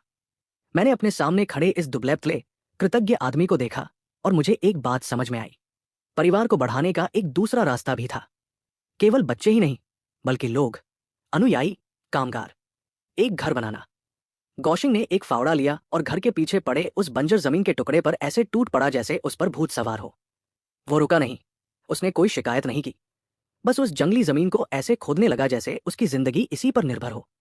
इस बीच मैंने आंगन में सबको इकट्ठा किया। मेरे पिता, चिनवानू, सुमिन्योंग, जियोलिंगर, और उनके सामने अपनी योजना रखी। पहला, छोटी और ढहती हुई आंगन की दीवार को गिराना और उसे ऊंचा और मजबूत बनाना, इतना चौड़ा कि इस गांव का कोई भी व्यक्ति अंदर झांकने की हिम्मत भी ना करे।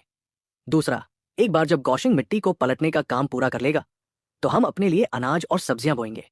तीसरा, और ये वो बात थी जिससे मेरे पिता का मुंह खुला का खुला रह गया, हम इन टपकते हुए मिट्टी के घरों को गिरा रहे थे। वो घबरा गए। हम कहाँ रहेंगे? मैंने उन्हें बताया कि हम नए घर बनाएंगे, मिट्टी की ईंटों के नहीं, हरी ईंटों के, जिनके ऊपर सही खपरेल की छतें होंगी। उस तरह का घर जिसमें केवल अमीर परिवार ही रहते थे। मेरे पिता के होंठ कांपने लगे। उन्होंने पूछा कि इसमें कितना खर्चा आएगा। मैंने उन्हें बताया कि मैं पैसों का इंतजाम कर लूंगा। एक वाक्य और बहस वही खत्म हो गई। सु मिन्योंग अपनी उन चमकीली आंखों से मुझे घूरती रही और मैं देख सकता था कि उसने अपना फैसला कर लिया था। यह आदमी अपना सब कुछ दांव पर लगाने के लायक था। शाम तक गौशिंग ने पीछे के आधे खेत की मिट्टी पलट दी थी। वह पसीने से भीग चुका था, लेकिन उसके चेहरे पर कान तक लंबी मुस्कान थी। मैंने सबके सामने 50 तांबे के सिक्के गिने और वहीं उसके हाथ में रख दिए। उनका वजन थामे उसकी उंगलियां कांप रही थी। फिर मुझे एक और विचार आया। चिनवानू और सु मिन्योंग दोनों अब गर्भवती थी। उन्हें घर का भारी काम, 3 वक्त का खाना पकाना, पानी ढोना, कपड़े धोना नहीं करना चाहिए। मैंने गौशिंग से पूछा कि क्या उसकी पत्नी खाना पका सकती है। उसने पागलों की तरह सिर हिलाया और कहा कि वो फुर्तीली और काबिल थी। मैंने उससे कहा कि कल उसे भी ले आना। वो अब से मेरे घर का सारा खाना पकाने और कपड़े धोने का काम संभालेगी।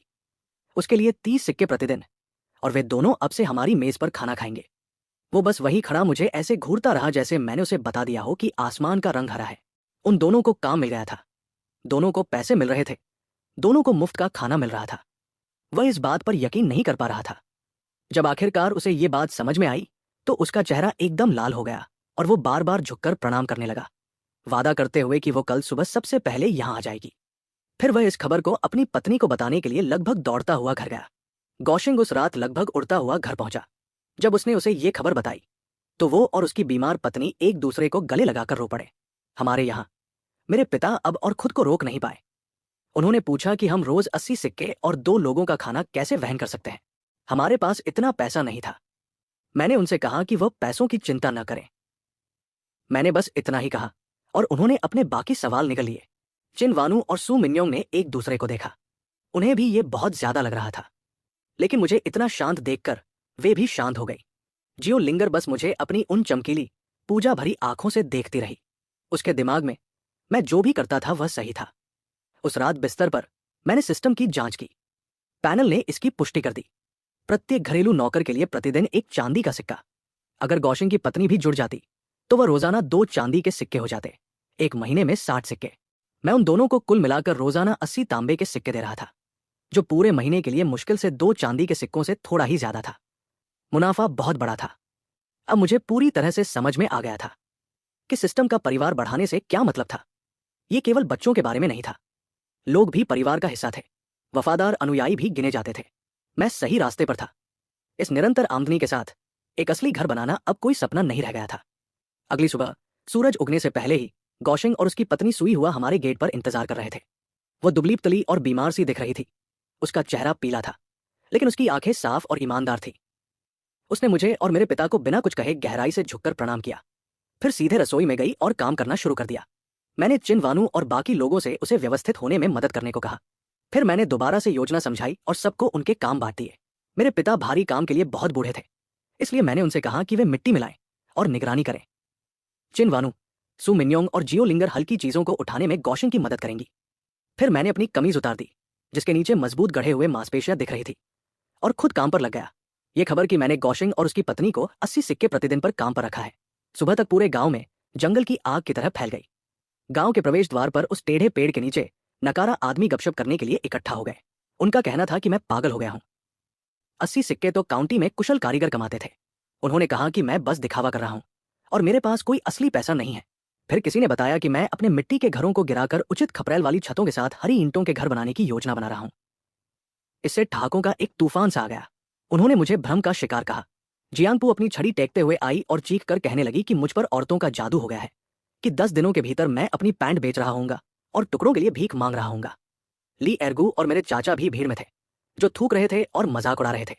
इस बीच हमारे आंगन के अंदर काम तेजी से आगे बढ़ रहा था। गौशिंग ने पीछे वाले खेत में एक मशीन की तरह काम किया, मिट्टी को गहराई और समान रूप से पलटा। जियो लिंगर एक खुशहाल तितली की तरह इधर उधर दौड़ रही थी, पत्थर ढो रही थी और घास फूस उखाड़ रही थी। मेहनत और उत्साह से उसका चेहरा गुलाबी हो गया था। लेकिन वे सब मुझे ही घूरना बंद नहीं कर पा रहे थे। दूसरे लोग छोटे छोटे पत्थरों को एक एक करके रख कर दीवारें बनाते हैं। मैं पहाड़ी की तलहटी पर गया, अपनी बाहों को एक ऐसे पत्थर के चारों ओर लपेटा जिसका वजन 2 या 300 पाउंड होगा। उसे जमीन से सीधा उठाया और आंगन में वापस ले आया। मैंने उसे दीवार की नींव पर एक भारी धमक के साथ रख दिया। वहां से गुजरते हुए एक गांव वाले ने मुझे ऐसा करते देखा और वो इतना डर गया कि उसने अपनी टोकरी गिरा दी और भाग गया। जल्द ही हमारी दीवार के ऊपर से झांकती हुई आंखों के कई जोड़े थे, जो मुझे उन विशाल पत्थरों को एक के बाद एक ऐसे रखते हुए देख रहे थे जैसे मैं टोफू के टुकड़े ले जा रहा हूं।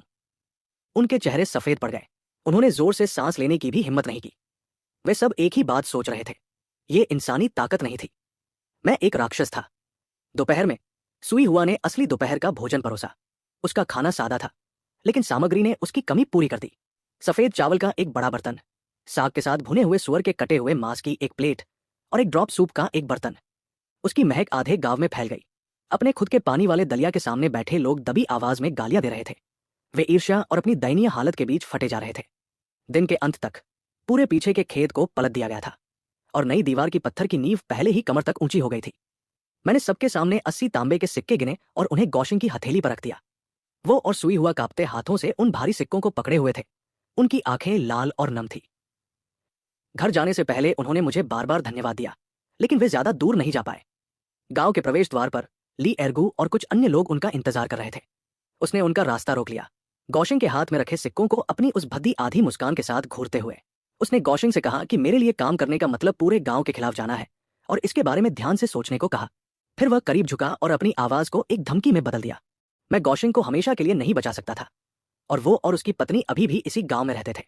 गौशिंग अपने सिक्कों को कसकर पकड़े हुए था और अपनी पत्नी की रक्षा करने की कोशिश कर रहा था, लेकिन ली एर्गू ने उन्हें एक दीवार की तरह रोक रखा था। उसने गौशिंग के पैसों की ओर हाथ बढ़ाया और गांव के मुखिया के रूप में अपनी भेंट मांगी। उसके गुंडों में से एक ने एक भद्दी मुस्कान के साथ छोटी बहन कहते हुए सुई हुआ की ओर हाथ बढ़ाया। वह चीख पड़ी। गौशिंग टूट पड़ा और उसने अपनी पत्नी को बचाने के लिए अपने पतले हाथ फैला दिए, उन पर पीछे हटने के लिए चिल्लाते हुए। ली एर्गू ने उसे थप्पड़ मारने के लिए अपना हाथ उठाया। उसका हाथ कभी पड़ा ही नहीं।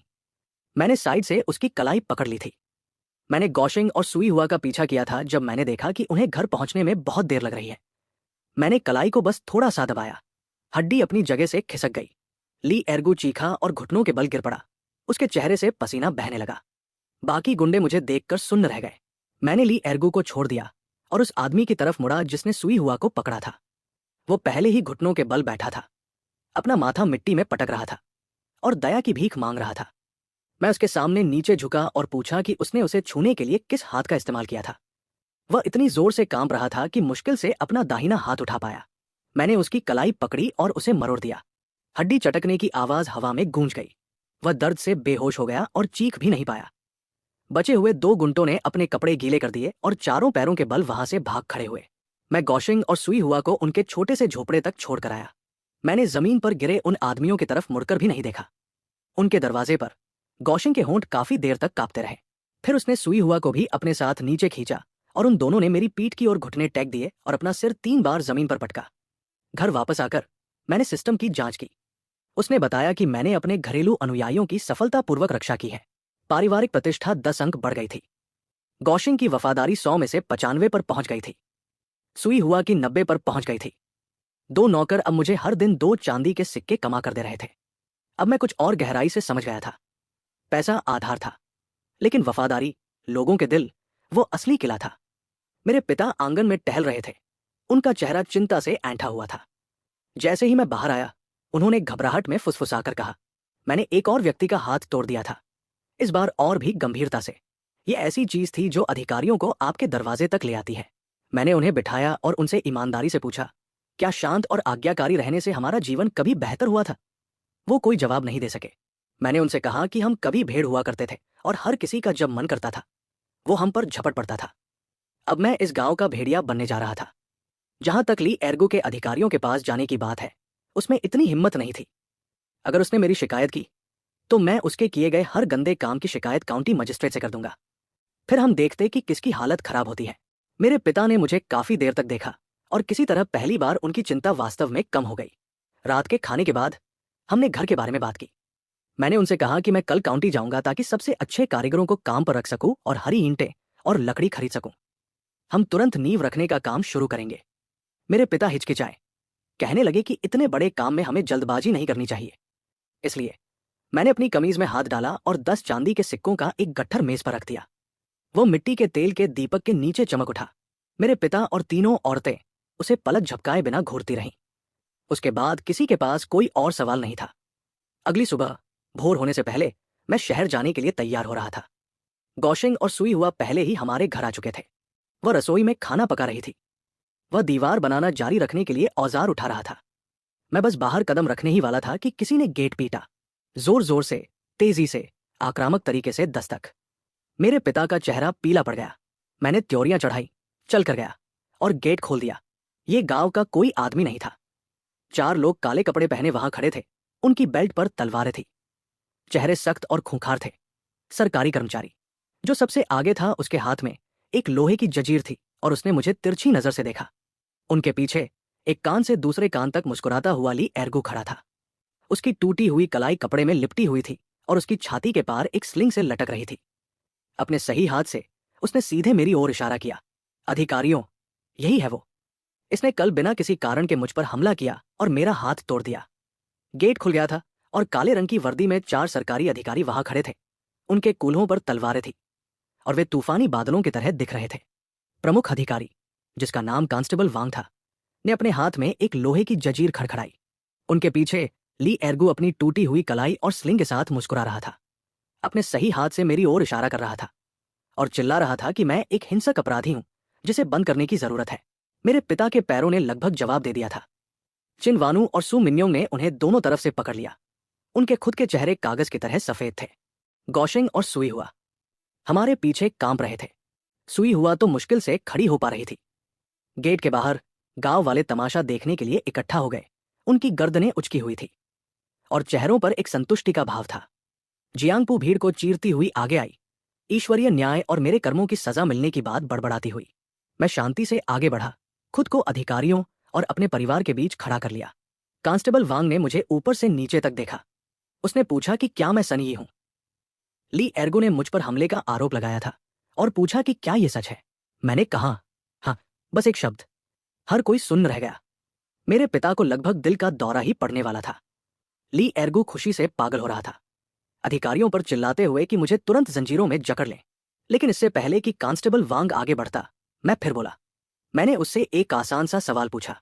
महान जो राजवंश के कानूनों के तहत दिन के उजाले में किसी की मजदूरी लूटने और एक विवाहित महिला को परेशान करने की क्या सजा थी? इस बात ने उसे वही रोक दिया। मैंने अपने पीछे खड़े गौशिंग और सुई हुआ की ओर इशारा किया। मैंने स्पष्ट रूप से समझाया, वे मेरे काम पर रखे हुए मजदूर थे। कल शाम जब मैंने उन्हें उनकी ईमानदारी की मजदूरी दे दी थी, ली एर्गू और उसके गिरोह ने गांव के प्रवेश द्वार पर उन्हें रोका। उनके 80 सिक्के चुराने की कोशिश की और उसके एक आदमी ने सुई हुआ के कपड़े पकड़ लिए। मैंने अपने लोगों की रक्षा की। इसमें क्या अपराध था?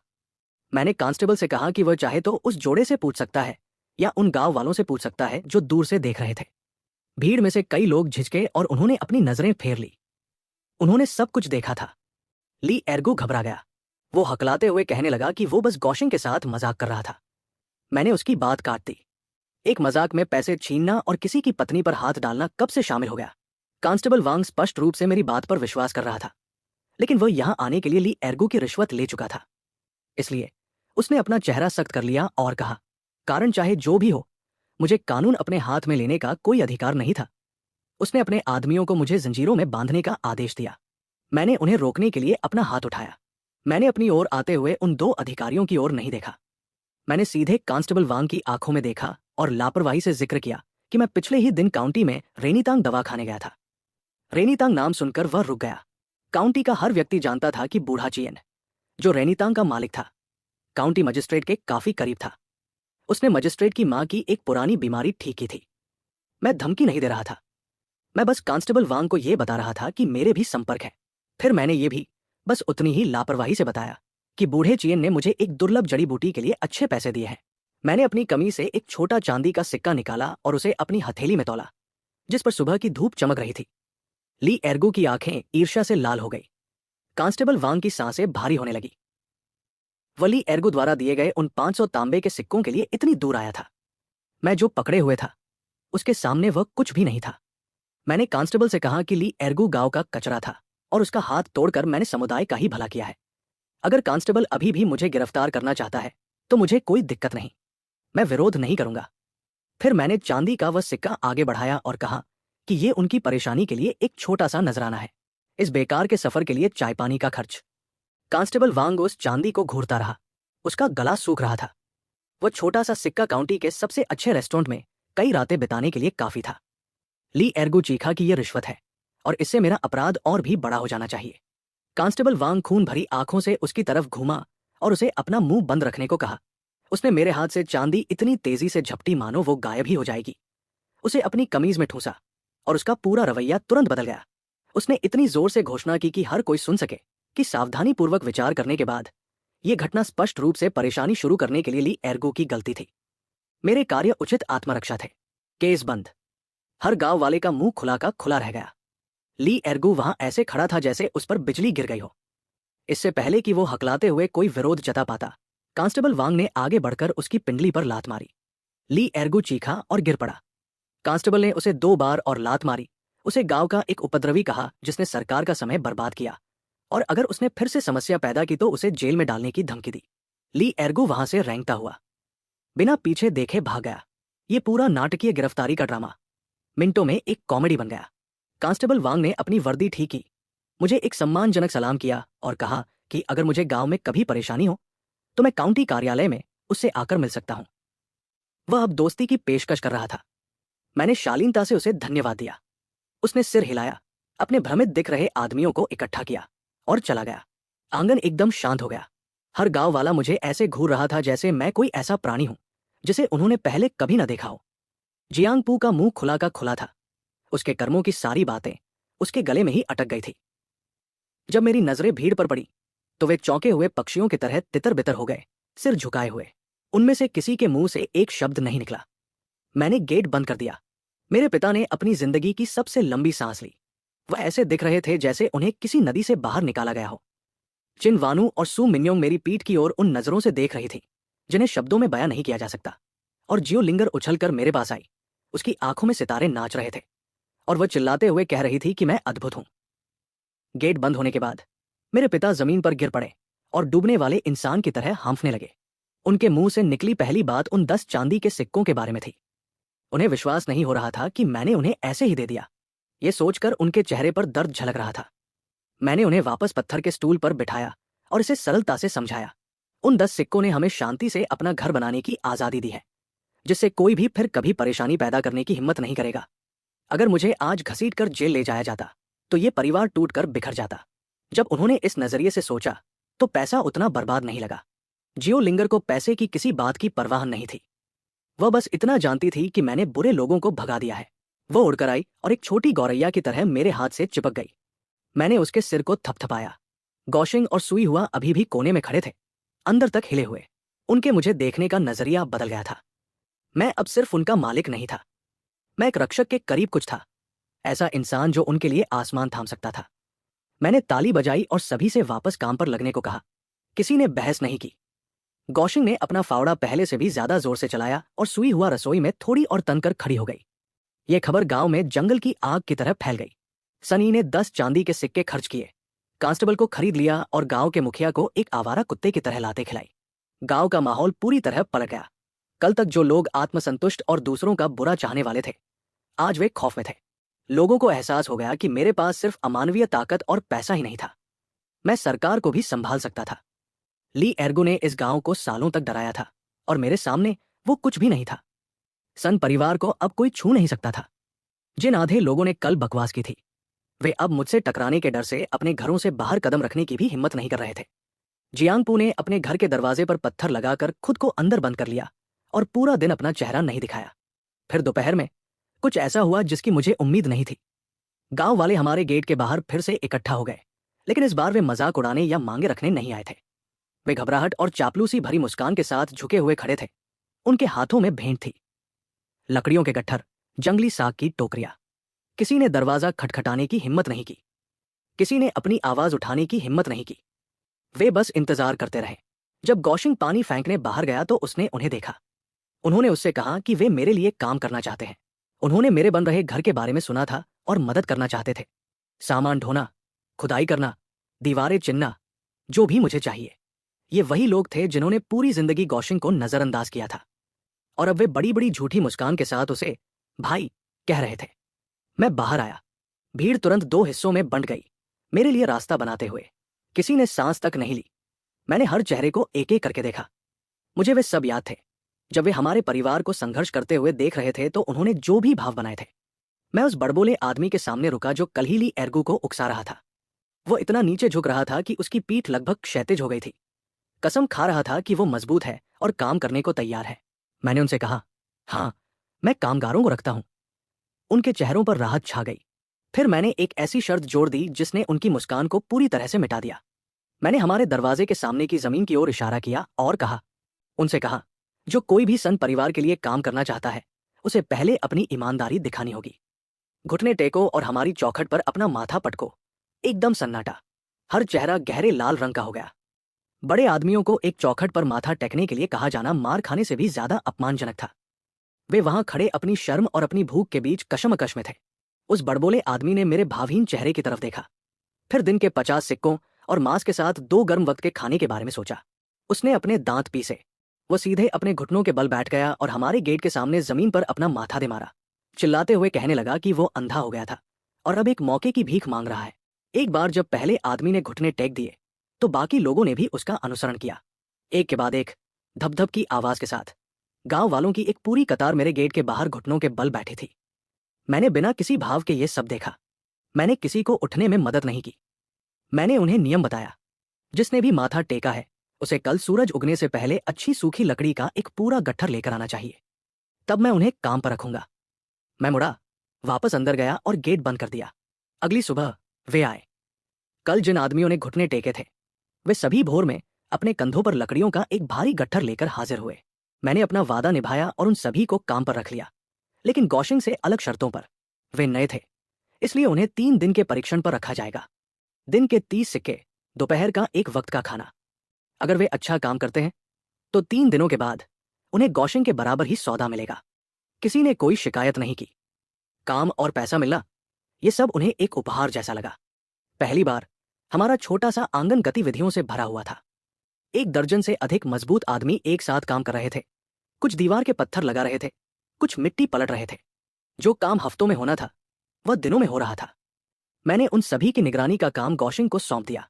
मैंने जाने से पहले उसे एक तरफ खींचा और सीधे शब्दों में कहा, जो कोई भी काम चोरी करे या कोई चालाकी करने की कोशिश करे उसे उसी वक्त बाहर निकाल देना, एक भी सिक्का मत देना। उसने अपनी छाती ठोकी और कसम खाई कि मैं उस पर भरोसा कर सकता हूं। वह आदमी अब पूरी तरह से वफादार था। घर पर सब कुछ सुचारू रूप से चलने के बाद मैंने साफ कपड़े पहने और अकेले काउंटी शहर की ओर निकल पड़ा। काउंटी शहर में मैं मजदूर बाजार गया, एक ऐसी जगह जहां लोगों को खरीदा और बेचा जाता था। दाढ़ी वाले एक पतले दुबले आदमी ने बड़ी उत्सुकता से मेरा स्वागत किया और पूछा कि मुझे किस तरह के कामगार चाहिए। मैंने उसे सीधे बताया, गांव के आदमी बेकार और कामचोर थे। मुझे ऐसे लोग चाहिए जो स्थायी अनुबंधों से बंधे हों और जो वास्तव में कड़ी मेहनत करें। उसने मुझे आपदा प्रभावित क्षेत्र से आए शरणार्थियों से भरा एक पिछवाड़ा दिखाया, जो पतले, धंसी हुई आंखों वाले और टूटे हुए थे। मैंने अपना सिर हिलाया। मेरे पास पर्याप्त कच्चे मजदूर थे। मुझे किसी और चीज की जरूरत थी। मैंने उससे पूछा कि क्या उसके पास कोई साफ सुथरी औरतें हैं। उसने एक समझदार मुस्कान दी और मुझे एक अलग कमरे में ले गया जहां 3 या 4 युवा औरतें थीं। वे साफ सुथरी और ठीक ठाक दिख रही थी, लेकिन उन सभी के चेहरे पर वही डरा हुआ, टूटा हुआ भाव था। मुझे ये नहीं चाहिए था। मेरे भविष्य के बच्चों की माताओं में थोड़ा तो जज्बा होना ही चाहिए। वह समझ सकता था कि मैं प्रभावित नहीं हुआ हूं, इसलिए उसने अपनी आवाज नीची की ओर कहा कि उसके पास कुछ खास है, लेकिन महंगा है। वो मुझे पीछे एक बंद शेड में ले गया और दरवाजा खोला। अंदर पुआल के ढेर पर 17 या 18 साल के आसपास की एक लड़की बैठी थी। उसका चेहरा बहुत सुंदर तो नहीं था, लेकिन उसमें कुछ ऐसा था जो ध्यान खींचता था।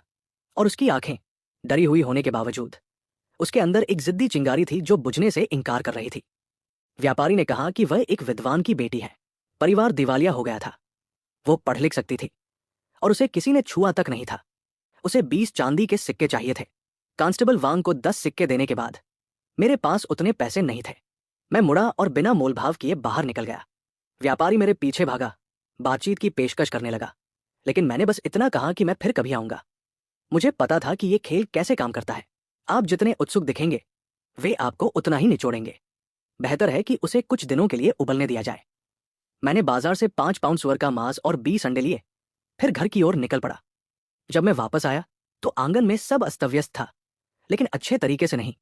मैंने जिन 1 दर्जन से अधिक गांव के आदमियों को काम पर रखा था, वे कोनों में आराम से लेटे हुए थे, घास की डंठल चबा रहे थे, बातें कर रहे थे। औजार छोड़ दिए गए थे। गौशिंग हाथ में एक डंडा लिए टहल रहा था। उसका चेहरा निराशा से काला पड़ गया था। वो उन्हें काम पर लगाने की कोशिश में चिल्ला चिल्ला कर अपना गला बैठा चुका था, लेकिन जैसे ही वो पीठ घुमाता वे काम रोक देते थे। जैसे ही उन्होंने मुझे अंदर आते देखा, वे तिलचट्टों की तरह तितर बितर हो गए और अपने औजार पकड़ लिए व्यस्त होने का नाटक करने लगे। गौशिंग शर्म से लाल चेहरा लिए दौड़ा आया और उन्हें नियंत्रित न कर पाने के लिए माफी मांगने लगा। केवल एक आदमी अभी भी वास्तव में काम कर रहा था। दूर एक कोने में चुपचाप मिट्टी मिला रहा था। उसका नाम सन द्वांग था, जो गांव के पूर्वी छोर का रहने वाला एक अकेला इंसान था। ईमानदार किस्म का, जो खुद से मतलब रखता था। मैंने मांस और अंडे सुई हुआ को दिए। गौशिंग का कंधा थपथपाया और उससे कहा कि ये उसकी गलती नहीं है। फिर मैं उन कामचोरों के समूह के पास गया और शांति से कहा कि कल से उन्हें वापस आने की जरूरत नहीं है। एक बड़बोला तनकर खड़ा हो गया और उसने अपने दिन की मजदूरी की मांग की। मैं उसके सामने गया।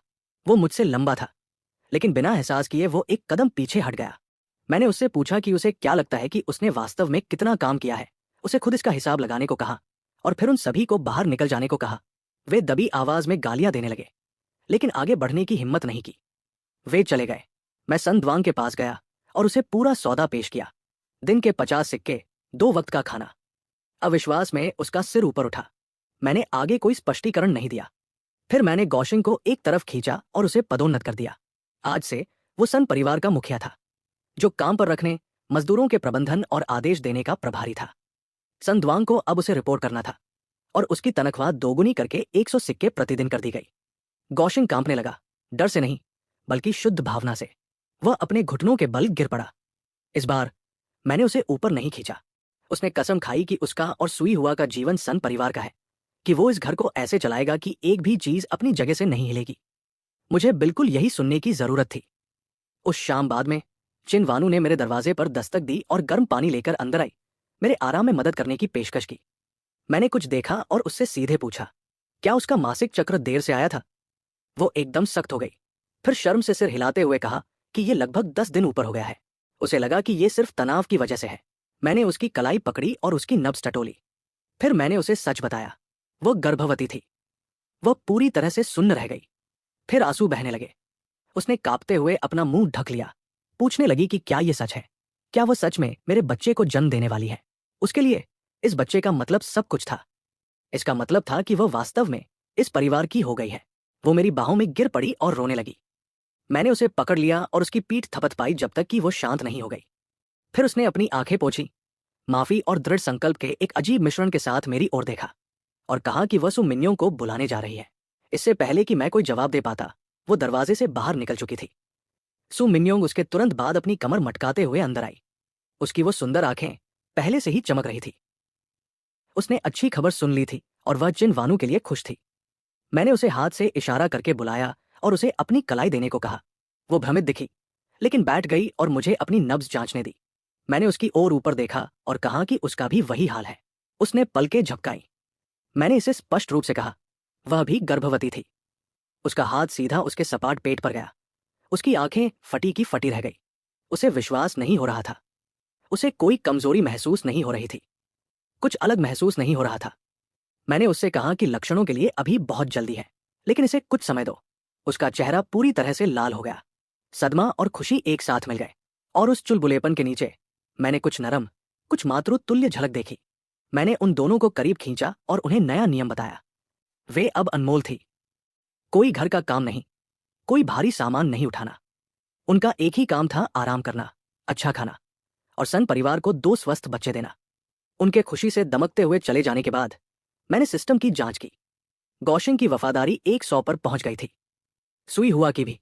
सन द्वांग 70 पर पहुंच गया था। नया लेकिन होनहार। अब 3 घरेलू नौकर थे।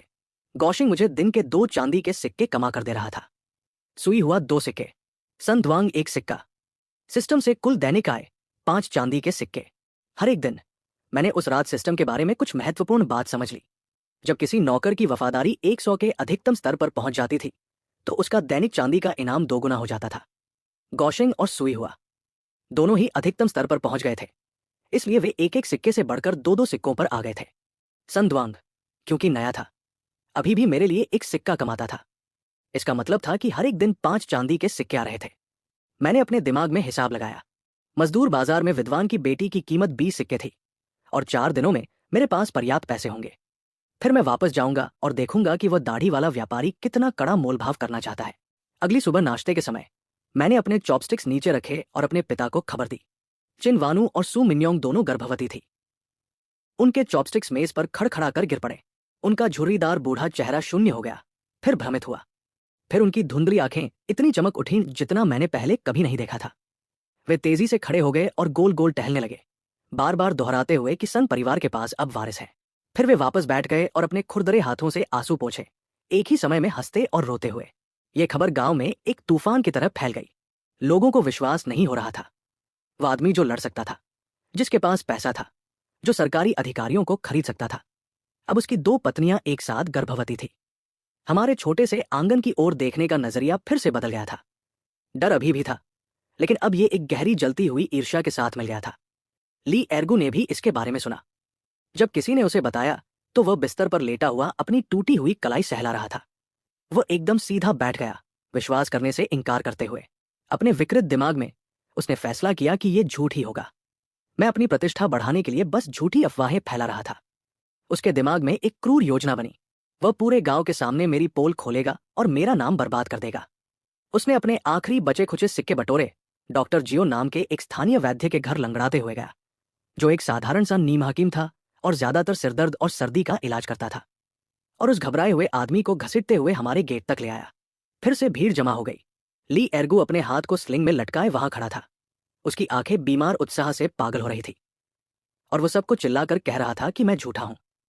उसने कहा कि 2 औरतों का एक साथ गर्भवती होना नामुमकिन था और इसे साबित करने के लिए वो एक असली डॉक्टर लाया है। उसके पीछे डॉक्टर जियो अपना दवाइयों का बक्सा पकड़े हुए पीले चेहरे के साथ कांप रहा था। स्पष्ट रूप से उसे इसके लिए मजबूर किया गया था। मैंने दरवाजा खोला और अपने पिता चिन वानू और सू मिन्योंग के साथ बाहर निकला। मैंने चुपचाप ली एर्गू को तब तक देखा जब तक कि वह छटपटाने नहीं लगा। मैंने उसे याद दिलाया कि मेरी कल की चेतावनी शायद उसे याद नहीं रही। उसने अपना सीना फुलाया और घोषणा की कि वो यहां लड़ने नहीं, बल्कि निष्पक्ष रूप से मामले को सुलझाने आया है। उसने मुझे चुनौती दी कि मैं डॉक्टर जियो को औरतों की नब्ज जांचने दूं। उसने कहा कि अगर वे गर्भवती नहीं हुई तो मैं धोखेबाज हूं और मेरी औरतों को सैन्य वेश्याओं के रूप में भेज दिया जाना चाहिए। मेरे पिता गुस्से से कांपने लगे और उसे गालियां देने लगे। मैंने बस 2 शब्द कहे, ठीक है, करो। हर कोई सुन्न रह गया। ली एर्गू बहुत खुश हुआ। उसे लगा कि मैं सिर्फ दिखावा कर रहा हूं। लेकिन मैंने एक शर्त जोड़ दी। अगर डॉक्टर जियो ने दोनों गर्भधारण की पुष्टि कर दी तो ली एर्गू को वही घुटने टेकने होंगे और पूरे गांव के सामने माफी के तौर पर प्रत्येक औरत के सामने 3-3 बार, कुल 6 बार अपना माथा टेकना होगा। उसका चेहरा फड़कने लगा। जनता के सामने 2 औरतों को माथा टेकना, यह उसके जैसे आदमी के लिए मौत से भी बदतर था। लेकिन उसे इतना यकीन था कि वह जीतेगा कि वह तुरंत सहमत हो गया। मैं चिन वानू के लिए एक स्टूल बाहर लाया और उसकी आस्तीन खुद ऊपर की। डॉक्टर जियो पैर घसीटते हुए आगे आया। उसने चिन वानू की कलाई पर कांपती हुई 3 उंगलियां रखी और अपनी आंखें बंद कर ली। कुछ धड़कनें गुजर गई। उसके हाव भाव बदल गए। उसके माथे से ठंडा पसीना टपकने लगा। उसने सदमे में अपनी आंखें खोली और फिर से नब्ज जांची। ली एर्गू उस पर जल्दी करने के लिए चिल्ला रहा था। डॉक्टर ने उसे नजरअंदाज किया, मेरी ओर कुछ कुछ खौफ के साथ देखा, फिर सू मिन्योंग की ओर बढ़ा। उसे उसकी कलाई को मुश्किल से ही छूना पड़ा और उसने अपना हाथ हटा लिया।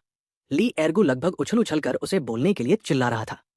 डॉक्टर जियो ने एक गहरी सांस ली, सम्मानपूर्वक मुझे नमन किया, फिर भीड़ की ओर मुड़ा और एक तेज स्पष्ट आवाज में घोषणा की, दोनों औरतों की नब्ज गर्भावस्था की चिकनी लुढ़कती हुई नब्ज जैसी है। दोनों की पुष्टि हो गई है। दोनों के गर्भ में बच्चे हैं। भीड़ में शोर मच गया। ली एर्गो वही जमा रह गया, बड़बड़ाते हुए कि यह असंभव था। मैं उसके पास गया और कहा कि अब अपना वादा निभाने का समय आ गया है। उसका पूरा शरीर एक पत्ते की तरह कांप रहा था। उसने मेरे भावहीन चेहरे को देखा और फिर अपने चारों ओर हर गांव वाले के मजाकिया घृणित भावों को देखा। उसके घुटनों ने जवाब दे दिया। वह जमीन पर गिर पड़ा और पूरे गांव के सामने उसने मिट्टी में अपना माथा 6 बार पटका। 3 बार चिनवानू के लिए, 3 बार सू मिन्यों के लिए। हर एक धमक जमीन पर ऐसे पड़ी जैसे उसके खुद के चेहरे पर तमाचा हो। जब उसने ये पूरा किया तो वह भीड़ के बीच से एक पीटे गए कुत्ते की तरह भाग निकला। गांव वाले पूरे रास्ते उसकी पीठ पीछे हंस रहे थे। गेट बंद होने के बाद मेरे पिता अभी भी ली एर्गो के बारे में गुस्से से उबल रहे थे। कसम खा रहे थे कि अगली बार वो खुद उस आदमी के पैर तोड़ देंगे। चिनवानू और सू मिन्योंग उनके दोनों ओर खड़ी थी। मुझे ऐसे देख रही थी जैसे मैं उनकी दुनिया का केंद्र हूं। जियो लिंगर को पूरी तरह से समझ में नहीं आया कि डॉक्टर ने क्या कहा था। वह चिनवानू के पास गई और एक छोटी उंगली से उसके अभी भी सपाट पेट को दबाते हुए पूछा कि क्या सच में इसके अंदर कोई बच्चा है। चिनवानू शर्मा गई और उसने सिर हिलाया। जियो लिंगर दौड़कर सू मिन्योंग के पास गई और उसने भी वही किया। फिर वो घूमी, अपनी उन बड़ी चमकीली आंखों से सीधा मुझे देखा और अपनी साफ तेज आवाज में घोषणा की, मुझे भी एक चाहिए, मुझे भी आपका बच्चा चाहिए। आंगन एक पल के लिए शांत हो गया। फिर हर कोई जोर से हंस पड़ा। मेरे पिता ने अपनी जांग पर इतनी जोर से मारा कि वे लगभग अपने स्टूल से गिर ही गए। सू मिन्योंग ने जियो लिंगर की नाक खींची और उसे चिढ़ाते हुए कहा, सिर्फ मांगना काफी नहीं है, उसे जाकर मुझे ठीक से मनाना होगा। जियो लिंगर ने गंभीरता से सिर हिलाया, अपनी छोटी मुट्ठियों को ऐसे भींच लिया जैसे वह युद्ध की तैयारी कर रही हो। मैंने उसके बालों को सहलाया और मुस्कुराए बिना नहीं रह सका। लेकिन हंसी जल्द ही योजना में बदल गई। मुझे इस बढ़ते हुए परिवार की रक्षा करने के लिए और पैसे, एक बड़े घर और ज्यादा ताकत की जरूरत थी। गौशिंग और संदवांग के साथ दीवार बहुत धीरे धीरे बन रही थी। मुझे तेजी से और हाथों की जरूरत थी। अगले 5 दिनों तक सब कुछ शांत रहा। ली एर्गो गांव का मजाक बन गया था और बाहर अपना चेहरा दिखाने की हिम्मत नहीं कर रहा था। कोई भी दूरी बनाए बिना हमारे गेट के पास से नहीं गुजरता था। मैं निर्माण कार्य की जांच करते हुए और अपनी चांदी गिनते हुए घर पर ही रहा। सिस्टम ने एक दिन में 5 चांदी के सिक्के दिए। 5 दिनों के बाद मेरे पास 25 सिक्के जमा हो गए थे। मैंने मूल रूप से वापस जाकर उस विद्वान की बेटी को खरीदने की योजना बनाई थी, लेकिन मैंने अपना मन बदल लिया। मुझे अभी जिस चीज की जरूरत थी वह ऐसी औरत नहीं थी जो पढ़ सके, बल्कि वे मजदूर थे जो सामान ढो सके और निर्माण कर सके। घर का बनना सबसे पहले जरूरी था, बाकी सब कुछ इंतजार कर सकता था। जिस सुबह मैं काउंटी के लिए निकला, घर का काम सुचारू रूप से चल रहा था। सुई हुआ नाश्ता बना रही थी। गौशिंग और संदवांग आंगन में मिट्टी मिला रहे थे। चिनवानू और सू मिन्योंग पर किसी भी तरह के काम पर पाबंदी लगा दी गई थी।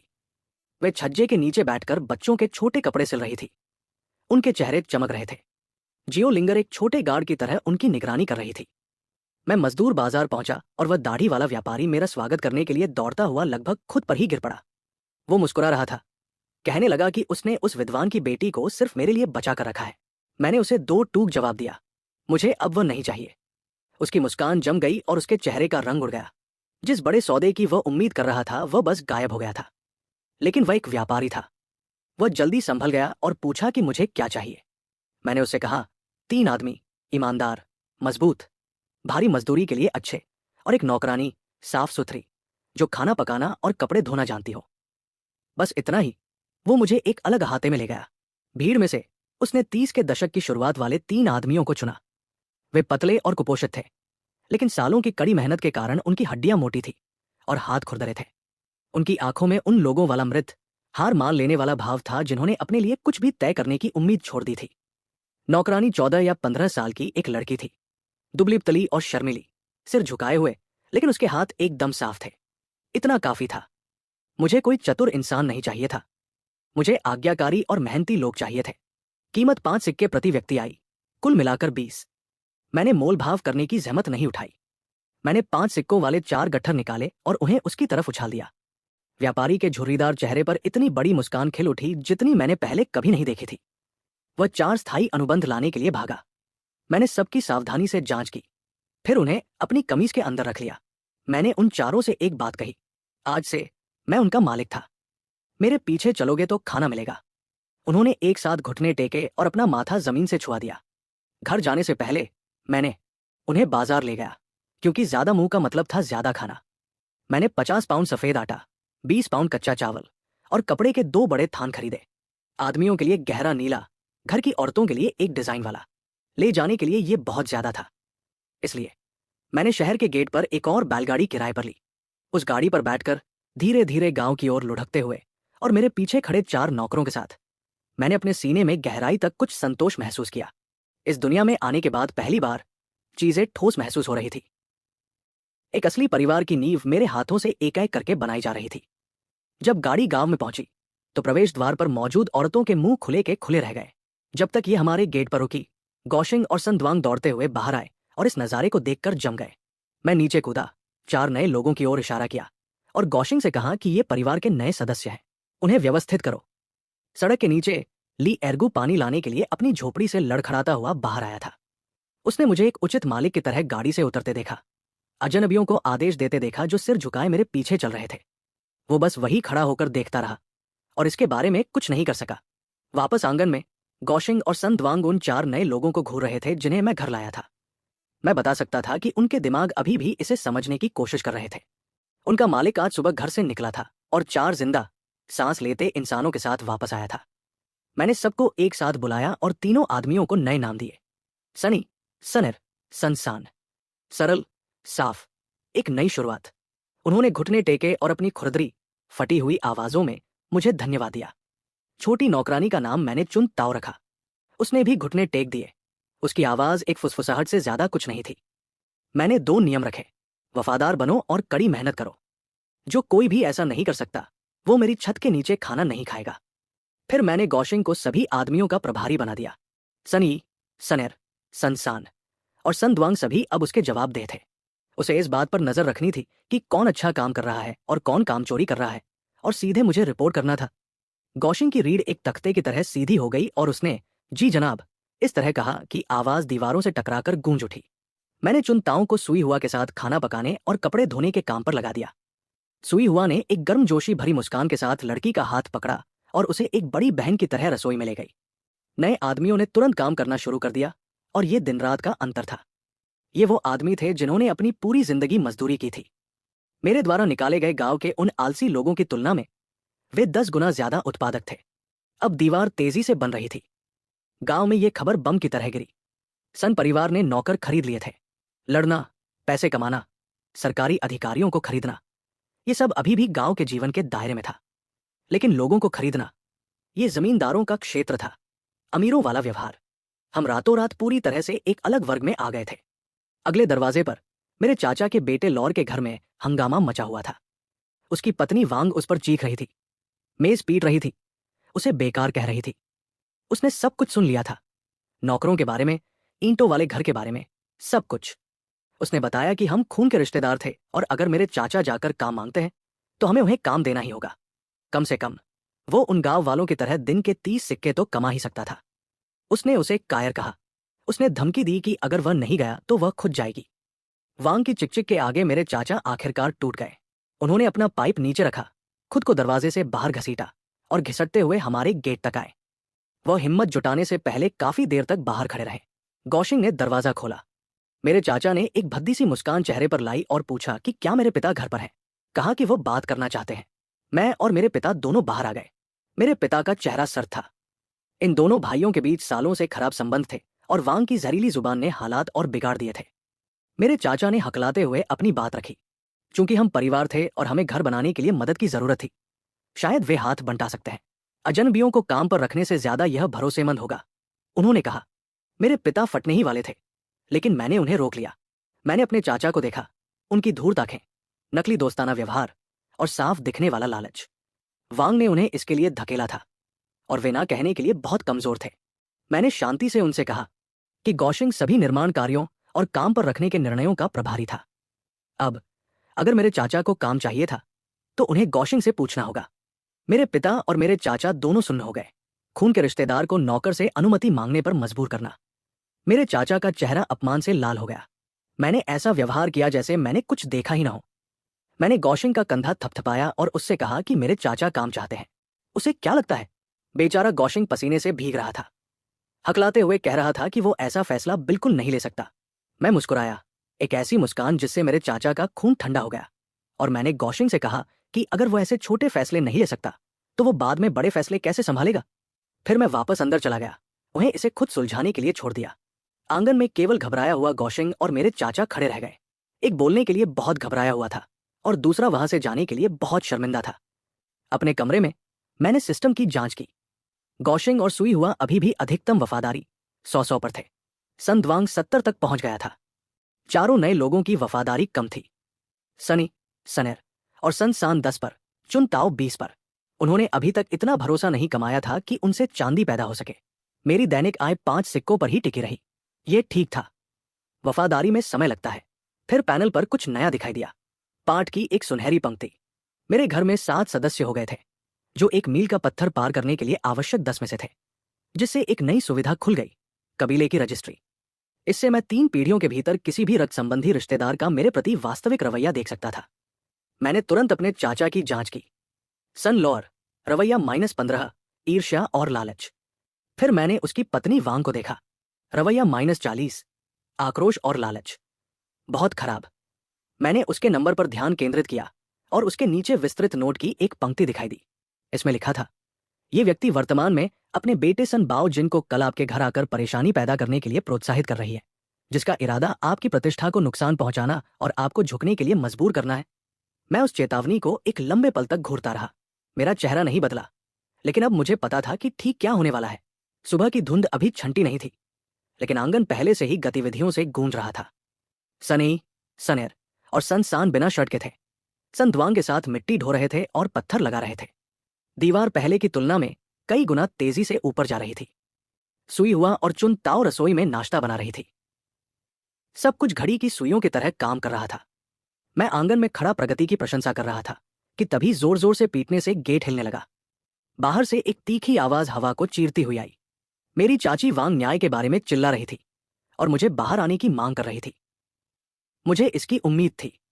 सिस्टम ने कल रात मुझे चेतावनी दी थी कि वह आज परेशानी पैदा करने के लिए अपने बेटे को भेज रही है। मुझ में हैरानी की कोई लहर नहीं उठी। मैं टहलता हुआ गया और गेट खोल दिया। वहां वो खड़ी थी, कमर पर हाथ रखे, युद्ध के लिए तैयार।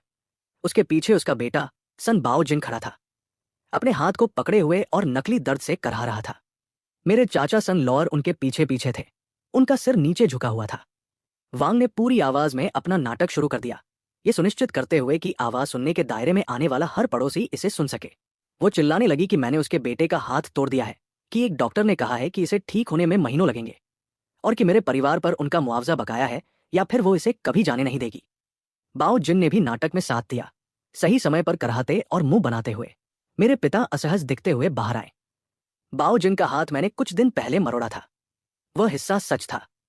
उन्होंने कुछ कहना चाहा, शायद माफी मांगने की पेशकश, लेकिन मैंने उनकी बात काट दी। मैंने वांग से शांति से पूछा, उसका सबूत कहाँ है?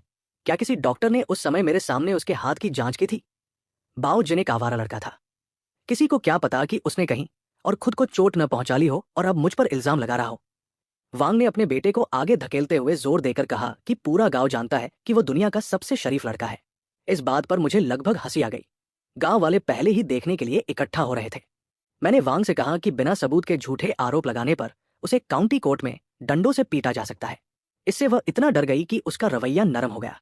उसने चिल्लाना छोड़ दिया और अपने असली लक्ष्य पैसों की तरफ मुड़ गई। वह चाहती थी कि 10 चांदी के सिक्के लेकर इस मामले को रफा दफा किया जाए। मैंने उससे कहा कि वह सपना देख रही है, सबूत नहीं तो केस नहीं। अगर वह इसे मजिस्ट्रेट के पास ले गई तो उसे खाली हाथ लौटना पड़ेगा। उसकी आग ठंडी पड़ गई। उसने पूछा कि इसके बजाय मैं क्या दूंगा। मैंने इस पर विचार करने का नाटक किया, फिर अपनी चाल चली, वो चाल जिसकी मैं कल रात सिस्टम की चेतावनी मिलने के बाद से ही योजना बना रहा था। मैंने उससे कहा कि मैं मेरे चाचा के सम्मान में उन्हें 5 सिक्के दूंगा, लेकिन हमें एक लिखित समझौता करना होगा ताकि ये मुद्दा फिर कभी न उठे। 5 सिक्के। उसकी आंखें लगभग बाहर आ गई। ये उसकी ईमानदारी से की गई उम्मीद से कहीं ज्यादा था। वो तुरंत सहमत हो गई, दाना चुगती मुर्गी की तरह सिर हिलाते हुए। जहां तक लिखित दस्तावेज की बात थी, वो एक भी अक्षर नहीं पढ़ सकती थी, इसलिए उसे कोई परवाह नहीं थी। मैं अंदर गया और एक कागज, एक स्याही का पैड और 5 चांदी का सिक्का लेकर वापस आया। मैंने उसे चांदी थमा दी। उसने उसे झपट्टा मारकर अपनी कमीज में ठूंस लिया, एक कान से दूसरे कान तक मुस्कुराते हुए। फिर मैंने कागज को गेट के पास पत्थर के ब्लॉक पर रखा और उसे अपने अंगूठे का निशान लगाने को कहा। उसने स्याही में अपना अंगूठा दबाया और शब्दों को देखे बिना ही मुहर लगा दी। उसने मेरे चाचा और बाओ जिन को भी खींच लिया और उनसे भी मुहर लगवाई। उसने तालियां बजाई, सौदा पक्का होने का ऐलान किया और देखने वाली भीड़ पर जीत की एक भद्दी मुस्कान फेंकते हुए जाने के लिए मुड़ी। तभी मैं बोला। मैंने उससे पूछा कि क्या वह सुनना नहीं चाहती कि उसने अभी किस चीज पर हस्ताक्षर किए हैं। उसने हाथ हिलाकर उसे खारिज कर दिया। बस एक रसीद ही तो है, इसमें सुनने लायक क्या है। मैंने उससे कहा कि यह रसीद नहीं है। फिर मैंने कागज खोला और उसे जोर से पढ़ा ताकि हर कोई सुन सके। दस्तावेज में लिखा था कि सन लॉयर वांग और सन बाओ जिन झूठे दावों के साथ मेरे घर आए थे कि मैंने उनके बेटे को चोट पहुंचाई है और धोखाधड़ी के जरिए पैसे ऐंठने की कोशिश कर रहे थे। इसमें कहा गया था कि मैंने पारिवारिक दयालुता के कारण कोई आरोप न लगाने का फैसला किया और इसके बजाय उन्हें सद्भावना के संकेत के रूप में 5 चांदी के सिक्के उपहार में दिए। उन तीनों ने कृतज्ञ और शर्मिंदा महसूस करते हुए सबूत के तौर पर इस दस्तावेज पर हस्ताक्षर किए हैं। आंगन एकदम शांत हो गया। हर गांव वाले की आंखें फटी रह गई। वांग की मुस्कान उसके चेहरे पर ऐसे जम गई जैसे किसी ने उसे थप्पड़ मार दिया हो। उसने मेरी ओर इशारा किया, होंठ कांप रहे थे, और चीखने लगी कि मैंने उसे धोखा दिया है, कि वो दस्तावेज नकली है। मैंने कागज ऊपर उठाया और उसे याद दिलाया।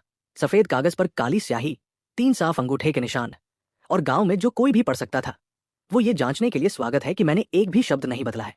कई पढ़े लिखे गांव वाले आगे आए, इसे पढ़ा और हर बात की पुष्टि की। फिर फुसफुसाहट शुरू हो गई। लोग वांग को बेशर्म कह रहे थे। पूरे परिवार को अपने ही भतीजे को ठगने की कोशिश करने के लिए घिनौना कह रहे थे। वांग उस कागज को हथियाने की कोशिश में मुझ पर झपटी। गौशिंग एक दीवार की तरह मेरे सामने आ गया और उसे रोक दिया। मैंने उसकी तरफ नीचे देखा और पढ़ना जारी रखा। अंतिम खंड में कहा गया था कि आज से उन तीनों का सन परिवार से कोई संबंध नहीं है। वे कभी भी हमारे दरवाजे पर नहीं आएंगे। यदि उन्होंने इस कसम को तोड़ा तो वे पूरे गांव को गवाह मानकर अपना घर और खेती की जमीन मेरे नाम करने के लिए सहमत है। वांग रोते हुए, धूल में लौटते हुए, चीखते हुए जमीन पर गिर पड़ी कि मैं बेरहम हूं, कि मैंने उनके खिलाफ साजिश रची है। मेरे चाचा जमे हुए खड़े थे। उनका चेहरा शर्म से जल रहा था और काश जमीन फट जाए और वे उसमें समा जाए। बाओ जिन पूरी तरह से पीला पड़ गया था। मेरे पिता ने यह सब देखा। अपने छोटे भाई के प्रति उन्हें जो भी अपराध बोध महसूस होता था वो उसी क्षण उड़ गया। मैंने सावधानी से दस्तावेज को मोड़ा और उसे अपनी कमीज में रख लिया। मैंने वांग से कहा कि समझौता पक्का हो गया है। 3 हस्ताक्षर, पूरे गांव की गवाही। उन्हें अब चले जाना चाहिए और शर्तें याद रखनी चाहिए। अगर वे कभी भी मेरे गेट पर दोबारा दिखाई दिए तो मैं इस कागज को सीधे काउंटी मजिस्ट्रेट के पास ले जाऊंगा, और उस वक्त वे सिर्फ अपनी जमीन ही नहीं खोएंगे, वे जेल की कोठरी में बैठे होंगे। वांग का रोना बीच में ही रुक गया। उसके बाद के सन्नाटे में गांव वालों की हंसी और तिरस्कार से घिरी हुई उसने खुद को घसीटते हुए पैरों पर खड़ा किया, मेरे चाचा और बाओ जिन को पकड़ा, और वे तीनों बिना पीछे मुड़े वहां से खिसक गए। मैंने गेट बंद कर दिया और सिस्टम की जांच की। नए नौकरों की वफादारी उछल गई थी। सनी, सनेर और सन सान सभी 30 तक पहुंच गए थे। चुन ताओ 40 तक पहुंच गई थी और सन द्वांग 80 पर पहुंच गया था। उन्होंने मुझे वो सब संभालते हुए देखा था और उनका सम्मान बढ़ गया था। गौशिंग और सुई हुआ अभी भी 100 पर चट्टान की तरह अड़िग थे। कबीले की रजिस्ट्री भी अपडेट हो गई थी। मेरे चाचा का रवैया -60 पर आ गया था, डर के साथ आक्रोश मिला हुआ। चाची वांग -80 पर थी, शुद्ध जहर और खौफ का मिश्रण। वे मुझसे पहले से कहीं ज्यादा नफरत करते थे, लेकिन वे मुझसे पहले से कहीं ज्यादा डरते भी थे। ये ठीक था। डर उन्हें किसी भी दीवार से बेहतर दूर रखेगा। अपनी चाची से निपटने के बाद नए नौकरों ने मुझे अलग नजरिए से देखा।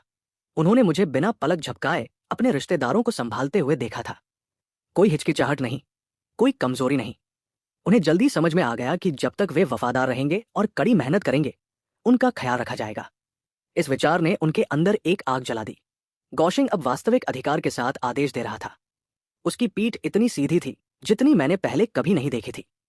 सनी, सनेर और सन सान ने बिना कहे ही काम की रफ्तार बढ़ा दी। पहले वे सिर्फ खाने के लिए काम करते थे, अब वे इस घर में स्थायी जगह बनाने के लिए खुद को साबित करना चाहते थे। सबके एक साथ काम करने से नतीजे तुरंत दिखने लगे। सिर्फ एक दोपहर में कमर की ऊंचाई तक बनी दीवार छाती तक आ गई। पूरे आंगन से ताजी मिट्टी और ईमानदार पसीने की महक आ रही थी। सूर्यास्त के समय सुई हुआ और चुन ताओ ने रात का खाना लगाया। सफेद आटे की रोटियों का एक बड़ा ढेर, पकी हुई सब्जियों का एक बर्तन, तले हुए अंडे और तेल से भरपूर भुने हुए सुअर के मांस का एक बर्तन। मैंने दीवार की ओर देखा, पसीने से तरबतर लेकिन तनकर खड़े अपने मजदूरों को देखा और सिर हिलाया। मैंने सबको खाने के लिए बुलाया। इससे पहले कि वे खाने को छूते मैंने तांबे के सिक्कों की एक लड़ी निकाली। खनखनाहट की आवाज ने हर किसी को अपनी जगह जमा दिया। मैं सबसे पहले गौशिंग के पास गया और उसके हाथ में 150 सिक्के गिनकर दिए। दल के प्रबंधन के लिए बोनस वेतन। उसका चेहरा लाल हो गया और उसके हाथ कांपने लगे। उसने ये कहते हुए मना करने की कोशिश की कि ये बहुत ज्यादा है, मैंने उससे कहा कि इसे ले लो और कड़ी मेहनत करते रहो। फिर मैंने सन द्वांग और तीनों नए आदमियों में से प्रत्येक को 100 सिक्के दिए। मैंने उनसे कहा कि सन परिवार अपने लोगों का हक नहीं मारता। वे सुन्न खड़े थे। जब वे पहले जमींदारों के लिए काम करते थे तो उन्हें अपनी मूल मजदूरी समय पर मिलना ही किस्मत की बात थी। यहाँ कुछ ही दिनों में उन्हें खाने और रहने के साथ साथ बोनस भी मिल रहा था। सनी सबसे पहले घुटनों के बल गिरा और मुझे धन्यवाद देते हुए अपना माथा मिट्टी में दे मारा। बाकी तीनों ने तुरंत उसका अनुसरण किया। मैंने चुन ताऊ को 50 सिक्के दिए और उसे सुई हुआ से सीखते रहने को कहा। लड़की का चेहरा लाल हो गया और उसने भी घुटने टेक कर माथा टेका। उस रात के खाने का हर निवाला उन्हें ज्यादा स्वादिष्ट लगा। 100 सिक्के मेरे लिए कुछ भी नहीं थे, लेकिन पूरी जिंदगी गरीबी में जीने वाले लोगों के लिए ये 1 महीने के आराम के बराबर था। असली ठोस दयालुता जो किसी भी भाषण से ज्यादा तेजी से वफादारी खरीदती है। देर रात मैंने बिस्तर पर सिस्टम की जांच की। बोनस ने बिल्कुल वैसी ही उम्मीद के मुताबिक काम किया था। सन द्वांग की वफादारी 100 पर पहुंच गई थी। अधिकतम उसकी दैनिक चांदी दोगुनी होकर 2 सिक्के हो गई थी। चारों नए लोगों ने न्यूनतम सीमा पार कर ली थी। सनी, सनेर और सनसान प्रत्येक 60 पर थे। एक एक सिक्का कमा रहे थे। चुनताओ 70 पर थी, वह भी 1 सिक्का। कुल दैनिक आय 10 चांदी के सिक्के, जो कल की तुलना में दोगुनी थी। इस रफ्तार से ईंटों का घर बनाना, जमीन खरीदना, परिवार को बढ़ाना, ये सब अब कोई कोरी कल्पना नहीं रह गया था। ये बस समय की बात थी। मैं वहीं लेटे हुए अपने दिमाग में हिसाब लगा रहा था कि तभी मुझे अपने दरवाजे के बाहर फुसफुसाहट और दबी हुई हंसी सुनाई दी। 3 औरतों की आवाजें, चिनवानू, सु मिन्योंग और जियो लिंगर। सु मिन्योंग अपने उसी चुलबुले अंदाज में चिढ़ा रही थी। जाओ लिंगर, वो अंदर ही है। जियो लिंगर की आवाज छोटी और घबराई हुई सी आई। लेकिन मुझे डर लग रहा है, चिनवानू प्यार से बीच में बोली। डरने की क्या बात है, वह काटेगा थोड़ी। क्या तुमने नहीं कहा था कि तुम्हें एक बच्चा चाहिए? जाकर उससे कहो। अगर तुमने ये मौका छोड़ दिया तो कौन जाने तुम्हें दूसरा मौका कब मिलेगा। मैं वहां लेटा सुन रहा था, आधा खुश आधा परेशान। उन्होंने आज सुबह के उस बचकाने पल को सच में गंभीरता से ले लिया था। जियो लिंगर की वो मासूम घोषणा कि उसे भी एक बच्चा चाहिए। मुझे लगा था कि वे थोड़ी देर हंसेंगी और हार मान लेंगी। उन्होंने ऐसा नहीं किया। कुछ देर की शांति के बाद मेरा दरवाजा थोड़ा सा चरमराते हुए खुला। एक छोटी सी आकृति अंदर खिसकी और सावधानी से अपने पीछे दरवाजा बंद कर लिया।